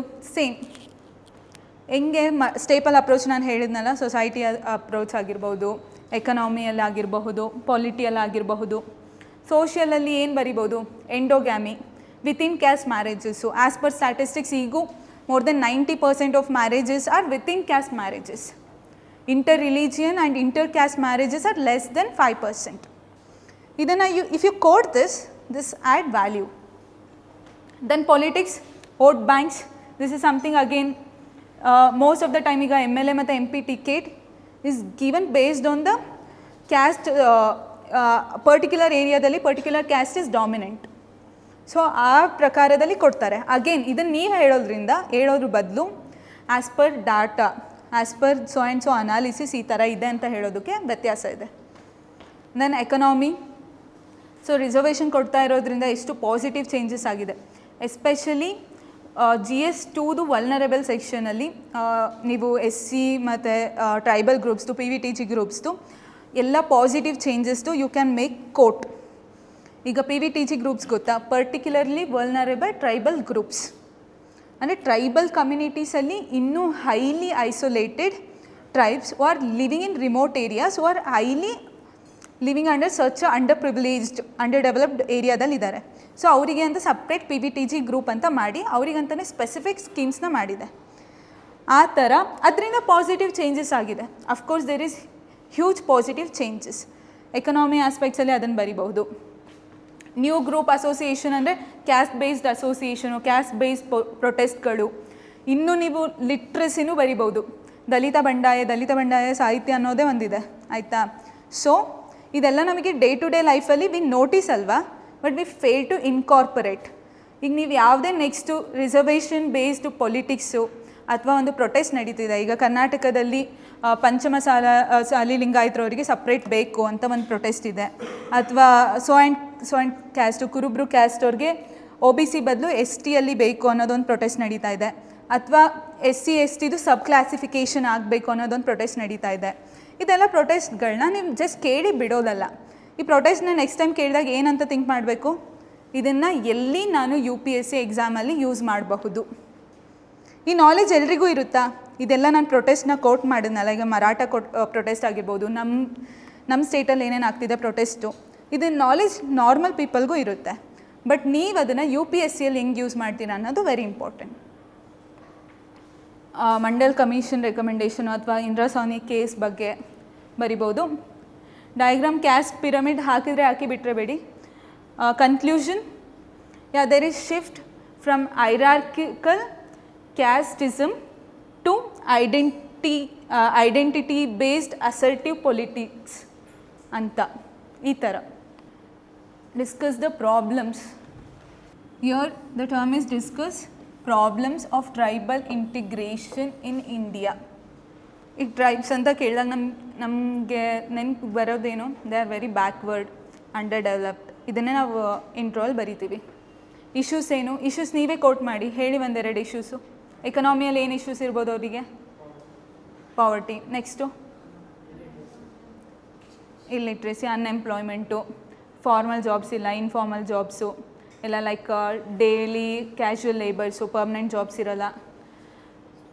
ಮತ್ತು ಬೇರೆ ಎನ್ವಿರಾನ್ಮೆಂಟಲ್ ಆಸ್ಪೆಕ್ಟ್ಸು, ಅವರೆಲ್ಲ ಲೈಕ್ ಫಾರೆಸ್ಟಲ್ಲಿ ಇರ್ತಾರೆ ಅಥವಾ ಕೋಸ್ಟಲ್ ಏರಿಯಾದಲ್ಲಿ ಇರ್ತಾರೆ. They are more affected from environment related disasters than us. So government should help. ಈ ಥರ ಏನೋ ಒಂದು ನಾವು ಬರಿತೀವಿ. ಅದು ಸ್ಮಾರ್ಟಾಗಿ ಹೆಂಗೆ ಬರಿಬೋದು, ಟ್ರೈಬ್ಸ್ದು ಪರ್ಸೆಂಟೇಜು ಕ್ಯಾಸ್ಟಲ್ಲಿ, ನಮ್ಮದು ಸೆನ್ಸಸಲ್ಲಿ 2011 so and so percentage of people are considered as scheduled tribes in our country. So ಬಾಡಿಯಲ್ಲಿ ಏನೇನು ಬರಿಬೋದು? ಡಿಸ್ಪ್ಲೇಸ್ಮೆಂಟ್ ಕೇಳಿದ್ದೀರಾ? ಈಗ ನೀವೇನೋ ಒಂದು ಡ್ಯಾಮ್ ಕನ್ಸ್ಟ್ರಕ್ಟ್ ಮಾಡ್ತಾ ಇದ್ದೀರಾ, ಅಲ್ಲಿ ಸುತ್ತಮುತ್ತ ಇರೋ ಹಳ್ಳಿ ಜನರಿಗೆ ಅಥವಾ ಅಲ್ಲಿರುವಂಥ ಆದಿವಾಸಿ ಅವರಿಗೆ ತುಂಬ ಪ್ರಾಬ್ಲಮ್ ಆಗುತ್ತೆ. ಅವರನ್ನು ಅಲ್ಲಿಂದ ಎಲ್ಲೋ ಬೇರೆ ಕಡೆ ಶಿಫ್ಟ್ ಮಾಡ್ತಾರೆ. ಆ ಶಿಫ್ಟ್ ಮಾಡೋದ್ರಿಂದ ಎಷ್ಟು ಪ್ರಾಬ್ಲಮ್ಮು. ಈಗ ನಿಮ್ಗೊಂದು ನಿಯರ್ ಬೈ ಒಂದು ಏರಿಯಾದಲ್ಲಿ ಬೆಳೆದಿದ್ದೀರಾ ಅಂದರೆ you have some cultural roots in particular area. You can shift the place but you cannot approve that culture ಅಲ್ಲ. ಸೊ ಅಲ್ಲಿಂದ ಏನೇನು ಪ್ರಾಬ್ಲಮ್ ಆಗುತ್ತೆ. ಈಗ ಸಪೋಸ್ ಅಲ್ಲಿ ಅವರೇನೋ ಅಗ್ರಿಕಲ್ಚರ್ ಮಾಡ್ಕೊಂಡಿರ್ತಾರೆ, they are forced to settle in cities ಅಂದರೆ what they will do? They are unskilled labourers. They end up either as like cleaners, servers, ಈ ಥರ ಎಂಡ್ ಅಪ್ ಆಗ್ತಾರೆ. So this is one of the biggest problem. Exploitation, caste based exploitation is very highly relevant. ಅಥವಾ cultural loss due to displacement, education and health ಗ್ಯಾಪ್ಸಲ್ಲಿ ಸಾಕಷ್ಟು ಬರಿಬೋದು. NFHS survey ಬರುತ್ತೆ every year. ಅದರಲ್ಲಿ you can coat NFHS survey based on the vulnerable section. SC ST ಅಲ್ಲಿ anaemic percentage ಎಷ್ಟಿದೆ, ಅಥವಾ teenage pregnancy ಎಷ್ಟಿದೆ, ಚೈಲ್ಡ್ ಮ್ಯಾರೇಜ್ ಎಷ್ಟಿದೆ. ಸ್ಟಂಟೆಡ್ ಮತ್ತು wasting is very high in tribal communities children compared to normal children, and school dropouts is very high in tribal children athwa SC children compared to normal group. ee tara this makes sense alla. ee tara annual reports, even Ministry of Tribal Affairs do annual report barutte, adrallinu you can compile and add the data. Then health gaps, lack of needed health infrastructure like PHC iralla, primary health centers iralla, anganwadis ಅಷ್ಟು functional ಆಗಿ work ಮಾಡ್ತಾ ಇರಲ್ಲ. That you can add. Committees, this ಕಾಕಾ committee is very famous with respect to tribal affairs, and FRA act and PISA acts are the famous acts for tribal group. ಹಾಗೆ schedule 5th schedule ಮತ್ತು 6th schedule ಬಗ್ಗೆನೂ ಬರಿಬೋದು. So again I am telling, ಇದು ನಂದು session ನಿಮಗೆ ಅಷ್ಟು relevant ಅನಿಸಲ್ಲ, ಯಾಕಂದರೆ ನೀವು ಸಿಲೆಬಸ್ ಓದ್ಕೊಂಡಿಲ್ಲ, ಕಂಪ್ಲೀಟ್ ಮಾಡಿಲ್ಲ. Once you read the syllabus and then if you come back and see the recordings, that will make more sense. So and related Supreme Court judgment ಬರಿಬಹುದು. ಇದರಲ್ಲಿ ಡಿಸ್ಕಸ್ ಅಂತ ಇರೋದ್ರಿಂದ you can even add positive changes. Okay, positive changes, so many NGOs are working, so civil society groups are adding so much of value to tribal groups. And then second, you can quote all the schemes from government of India. ಮತ್ತು ಕೆಲವೊಂದು specific schemes ಇದೆ, especially government of Odisha ಮತ್ತು ತೆಲಂಗಾಣ ಅವ್ರದ್ದು tribal ಗ್ರೂಪ್ಸ್ಗೆ ತುಂಬ specific schemes ಇದೆ, ಅದನ್ನು you can quote. And some of the positive sustainable changes, like card minister ಎಲ್ಲಿ ಇರ್ತಾರೆ? ಯೂಶಲಿ ಫಾರೆಸ್ಟಲ್ಲಿ. ಓಕೆನಾ? ಸೊ ಫಾರೆಸ್ಟಲ್ಲಿ ಸಸ್ಟೈನೇಬಲ್ ಟೂರಿಸಮ್ಗೆ government is taking the help of tribal groups. Okay, so sustainable tourism, eco tourism. So there is CSR ಮ್ಯಾಂಡೇಟಿಂದ. ಈಗ suppose ಈಗ ಒಂದು ನಿಯರ್ ಬೈ ಫಾರೆಸ್ಟ್ ಇದೆ ಅಂತ ತಿಳ್ಕೊಳ್ಳಿ, ಕಬಿನಿಯಲ್ಲಿ ಒಂದೆರಡು ರೆಸಾರ್ಟ್ ಇದೆ. ರೆಸಾರ್ಟ್ ಅವ್ರಿಗೆ out of their CSR funds ಅಂದರೆ ಸೊ ಆ್ಯಂಡ್ ಸೊ ರೆಸಾರ್ಟ್ಗಳಾಗಿರ್ಬೋದು, ಯಾವುದೇ ಒಂದು ಬಿಸ್ನೆಸ್ ಆಗಿರ್ಬೋದು, specific percentage they should donate for societal development. So suppose think there is 1, 2 or 3 resorts ಇದೆ ಕಬಿನಿ ಹತ್ರ. ಅವರು with the help of local tribal groups, they are coming up with so much of cuisines. ಅಥವಾ ಏನೋ ಅವ್ರದ್ದು dance ಫಾರ್ಮ್ಸ್ನ exhibit ಮಾಡ್ತಾ ಇದ್ದಾರೆ, ಅಥವಾ ಅವ್ರ ಚಿಲ್ಡ್ರನ್ ಟ್ರೈಬಲ್ ಚಿಲ್ಡ್ರನ್ಗೆ ಹೋಗೋದಕ್ಕೆ they are doing simple things like providing bus ಆ ಥರ. ಸೊ ಈ ಥರ ಸಸ್ಟೈನೇಬಲ್ ಟೂರಿಸಮ್ದು ಬಗ್ಗೆನೂ you can write. And the question is about problems of integration. ಈಗ in one particular group if there is huge diversity, ಅವಾಗ ಏನಾಗುತ್ತೆ, there will be so many problems.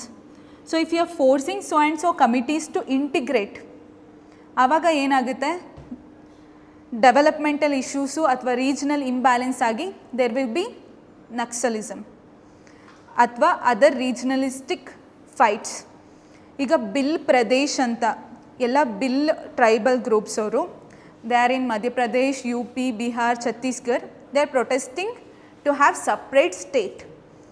So Naxalism was a product of regional imbalance. ಆಯಿತಾ, ಈ ಥರ you can write about the problems. So this is about like again 360 degree. ಈಗ ಆಚೆ last ಸ್ಲೈಡಲ್ಲಿ ನೋಡಿ, very vague ಅಂದರೆ ವೆರಿ ಬ್ರಾಡು. ಇದು even here the thing is broad, but you are addressing specific issues. And always again I am telling, be optimistic, solution oriented. ನಮ್ಮ ದೇಶದಲ್ಲಿ ಏನೇ ಸಮಸ್ಯೆ ಇದ್ದರೂ, we are 1.4 billion people, as our prime minister says, we have 1.4 billion people ಇರೋದ್ರಿಂದ we have 1.4 billion solutions ಅಂತ. If each and everyone come up with their own solution, then problem is not a big thing. ಈಗ ನಿಮಗೆ 100 problems ಇದೆ ಅಂದರೆ ಅಷ್ಟು ಜನನೂ ಇದ್ದೀವಿ ನಾವು, we can come and think. So why I am telling this, whatever the question is asking you to critically examine or analyze, always have the scope of optimism. ಏನೇನು ಬರಿಬೋದು, ಏನೇನು ಸ್ಕೀಮ್ಸಿಂದ ಜನಜಾತಿಯ ಆದಿವಾಸಿ ದಿವಸ್ ಅಂತ ಮಾಡ್ತಾ ಇದ್ದಾರೆ, so many schemes they are coming up. And there is separate Eklavya schools ಅಂತ ಇದೆ tribal ಗ್ರೂಪ್ಸ್ಗೆ, and Elwin committee, ಈ ಥರ ಯಾವುದಾದ್ರೂ ಒಂದು ಕಮಿಟಿ ರೆಕಮೆಂಡೇಷನ್ ಮಾಡಿ try to have some optimistic scope and end the answer again with the government is doing incredible thing with respect to tribals welfare ಆ ಥರ ಬರಿಬಹುದು. So this this secularism part will come both in GS1 and GS2. Secularism ಅಂದರೆ ಗೊತ್ತಲ್ಲ, ಎಲ್ರಿಗೂ ಗೊತ್ತಾ? Okay, how secularism in India being different from that in the West ಅಂದರೆ Western countries.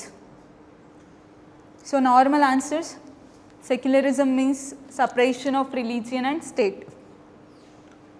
So in India, government will not interfere with any religion aspects. ಆ ಥರ ಬರಬಿಟ್ಟು conclusion, secularism is good to maintain unity in our country. Okay. Smart answers ಏನು ಬರಿಬೋದು? ಇದು ನಾನೆಲ್ಲ template ಹಿಂಗೆ ಬರಿಬೇಕಂತ ಎಂತ ಇಲ್ಲ, ನಾನು ಹೇಳ್ತಾ ಇರೋದು ಲೈಕ್ ಈ ಥರ ಬರೆದ್ರೆ ಒಳ್ಳೆಯದು ಅಂತ. ಇದನ್ನು ಬರಿಬೋದು. ಅಥವಾ ಕಾನ್ಸ್ಟಿಟ್ಯೂಷನಲ್ ಡಿಬೇಟ್ಸಲ್ಲಿ ಫಾರ್ಮೇಷನ್ ಆಗೋಬೇಕಿದ್ರೆ ಅಂಬೇಡ್ಕರ್ ಆಗಿರಬಹುದು, ಬೇರೆ ಕಾನ್ಸ್ಟಿಟ್ಯೂಷನಲ್ ಮೆಂಬರ್ಸ್ ಆಗಿರ್ಬೋದು, they come up with some specific quotes. ಅವರು ಡಿಬೇಟ್ಸಲ್ಲಿ ಇದನ್ನೆಲ್ಲ ಕೋಟ್ ಮಾಡಿದ್ದಾರೆ. ಈಗ ಅನಿಲೇಷನ್ ಆಫ್ ಕ್ಯಾಸ್ಟ್ ಅಂತ ಅಂಬೇಡ್ಕರ್ ಅವ್ರದ್ದು ಫೇಮಸ್ ವರ್ಕ್ ಇದೆ, ಅದರಲ್ಲಿ ಅವರು ಕ್ಯಾಸ್ಟಿಸಮ್ ಬಗ್ಗೆ ತುಂಬ ಎಕ್ಸಾಸ್ಟಿವ್ ಆಗಿ ಬರೆದಿದ್ದಾರೆ. ಇದನ್ನು ಕ್ಯಾಸ್ಟ್ ಆಸ್ಪೆಕ್ಟಲ್ಲಿ in Ambedkar's work annihilation of caste ಈ ಥರ ಹೇಳಿದರು ಅಂತ ಅಂದಾಗ ಇಟ್ ಸೌಂಡ್ಸ್ ಗುಡ್ ಅಲ್ಲ? ಅದೇ ರೀತಿ it makes evaluative feel, okay ಇವ್ರು ತುಂಬ ಓದ್ಕೊಂಡಿದ್ದಾರೆ. ಅದರಲ್ಲಿ ನೀವು ತುಂಬ ಓದ್ಕೊಳೋದ್ಕಿಂತ again it's more about smartness. So ಇದರಲ್ಲಿ ಸರ್ವಧರ್ಮ ಸಮಭಾವ ಇದನ್ನು ಬರಿಬೋದು. ಅಥವಾ Vasudhaiva Kutumbakam, India believe in that ideology. ಇಲ್ಲ, Vasudhaiva Kutumbakam it doesn't suit here, it's more like for international ರಿಲೇಷನ್ಸ್ಗೆ. ಸೊ ಇದನ್ನು ಬರೆದ್ಬಿಟ್ಟು then you can come up with a body. ಈಗ ಇದನ್ನು ಹೆಂಗೆ ಮಾಡ್ಬೋದು ಅಂದರೆ, ಎರಡು ಟೇಬಲ್ ಮಾಡಿಕೊಂಡು ಹಿಂಗೊಂದು ಟೇಬಲ್ ಹಾಕ್ಕೊಂಡು ಇಲ್ಲೊಂದು ಕೀ ಟರ್ಮ್ಸ್ ಹಾಕಿ, ಸ್ಟ್ರಿಕ್ಟ್ ಸಪ್ರೇಷನ್ ಫ್ರಾನ್ಸಲ್ಲಿ ಹೆಂಗಿದೆ, USA ಹೆಂಗಿದೆ, ಇಂಡಿಯಾದಲ್ಲಿ ಹೆಂಗಿದೆ, ಒಂದು ಪರ್ಟಿಕ್ಯುಲರ್ ಕೇಸಲ್ಲಿ ವಿ ಹ್ಯಾವ್ ಪರ್ಟಿಕ್ಯುಲರ್ಲಿ ಡೀಪಾಗಿ we have dealt with the secularism aspects, ಅದನ್ನು ಬರಿಬಹುದು. ಸುಪ್ರೀಂ ಕೋರ್ಟ್ ಕೇಸ್, ಈಗ ಶಾಬಾನೋ ಕೇಸಲ್ಲಿ ಸುಪ್ರೀಂ ಕೋರ್ಟು ಟ್ರಿಪಲ್ ತಲಾಕ್ದಿದ್ದು ಕೇಸು, ಇದರಲ್ಲಿ ಏನು ಹೇಳಿತ್ತು, ಅಥವಾ ರೀಸೆಂಟ್ ಶಬರಿಮಲಾ ಕೇಸಲ್ಲಿ ಸುಪ್ರೀಂ ಕೋರ್ಟ್ದು ಜಡ್ಜ್ಮೆಂಟ್ ಯಾವ ರೀತಿ ಇತ್ತು. And India have positive secularism. Positive ಅಂದರೆ there is no strict separation, we are equally supporting. ಈಗ ಕುಂಭಮೇಳ ಆಗಿತ್ತಲ್ಲ, ಯು ಪಿ ಗೌರ್ನಮೆಂಟ್ ಸ್ಪಾನ್ಸರ್ಡ್. ಅದೇ ಥರ ಮುಸ್ಲಿಮ್ಸ್ಗೆ ಹಜ್ ಯಾತ್ರಾ ಇದ್ದಾಗ ಗೌರ್ನಮೆಂಟ್ ವಿಲ್ ಸ್ಪಾನ್ಸರ್. ಸೊ ಈ ಥರ we have positive relationship with our religion. We are treating all religions as equal. Though we have one particular religion as majority, there is no differentiation. Idu secularism the main agenda, particularly in India. So India do West do comparison bardu. You can write n number of scholars, especially in secularism. Secularism, federalism, separation of power, idra ಬಗ್ಗೆ ಎಷ್ಟೊಂದು ಸ್ಕಾಲರ್ಸ್ದು ಅಥವಾ supreme court judgement readymade ಅವ್ರದ್ದು wordings ಇದೆ. ಆ ವರ್ಡಿಂಗ್ಸ್ನ ಹಾಕಿದಾಗ it makes more sense. So Indian secularism is more accommodative and inclusive because India believes in unity in diversity. This is just the gist of what I am going to do in next upcoming classes. So it's entirely about PYQs analysis and how to write smartly and wisely. I hope this session was fruitful and productive and added some value. Okay, if you have any doubts, you can ask. And if you are coming, if you are attending to next class, I mean GS1 naale idik bartidira andre, try to read GS1 syllabus and try to go through PYQs. Okay? Okay, ಏನಾದರೂ ಪ್ರಶ್ನೆ ಇದೆನಾ? If there are no questions, then I will end this session. Okay, thank you for your patience hearing.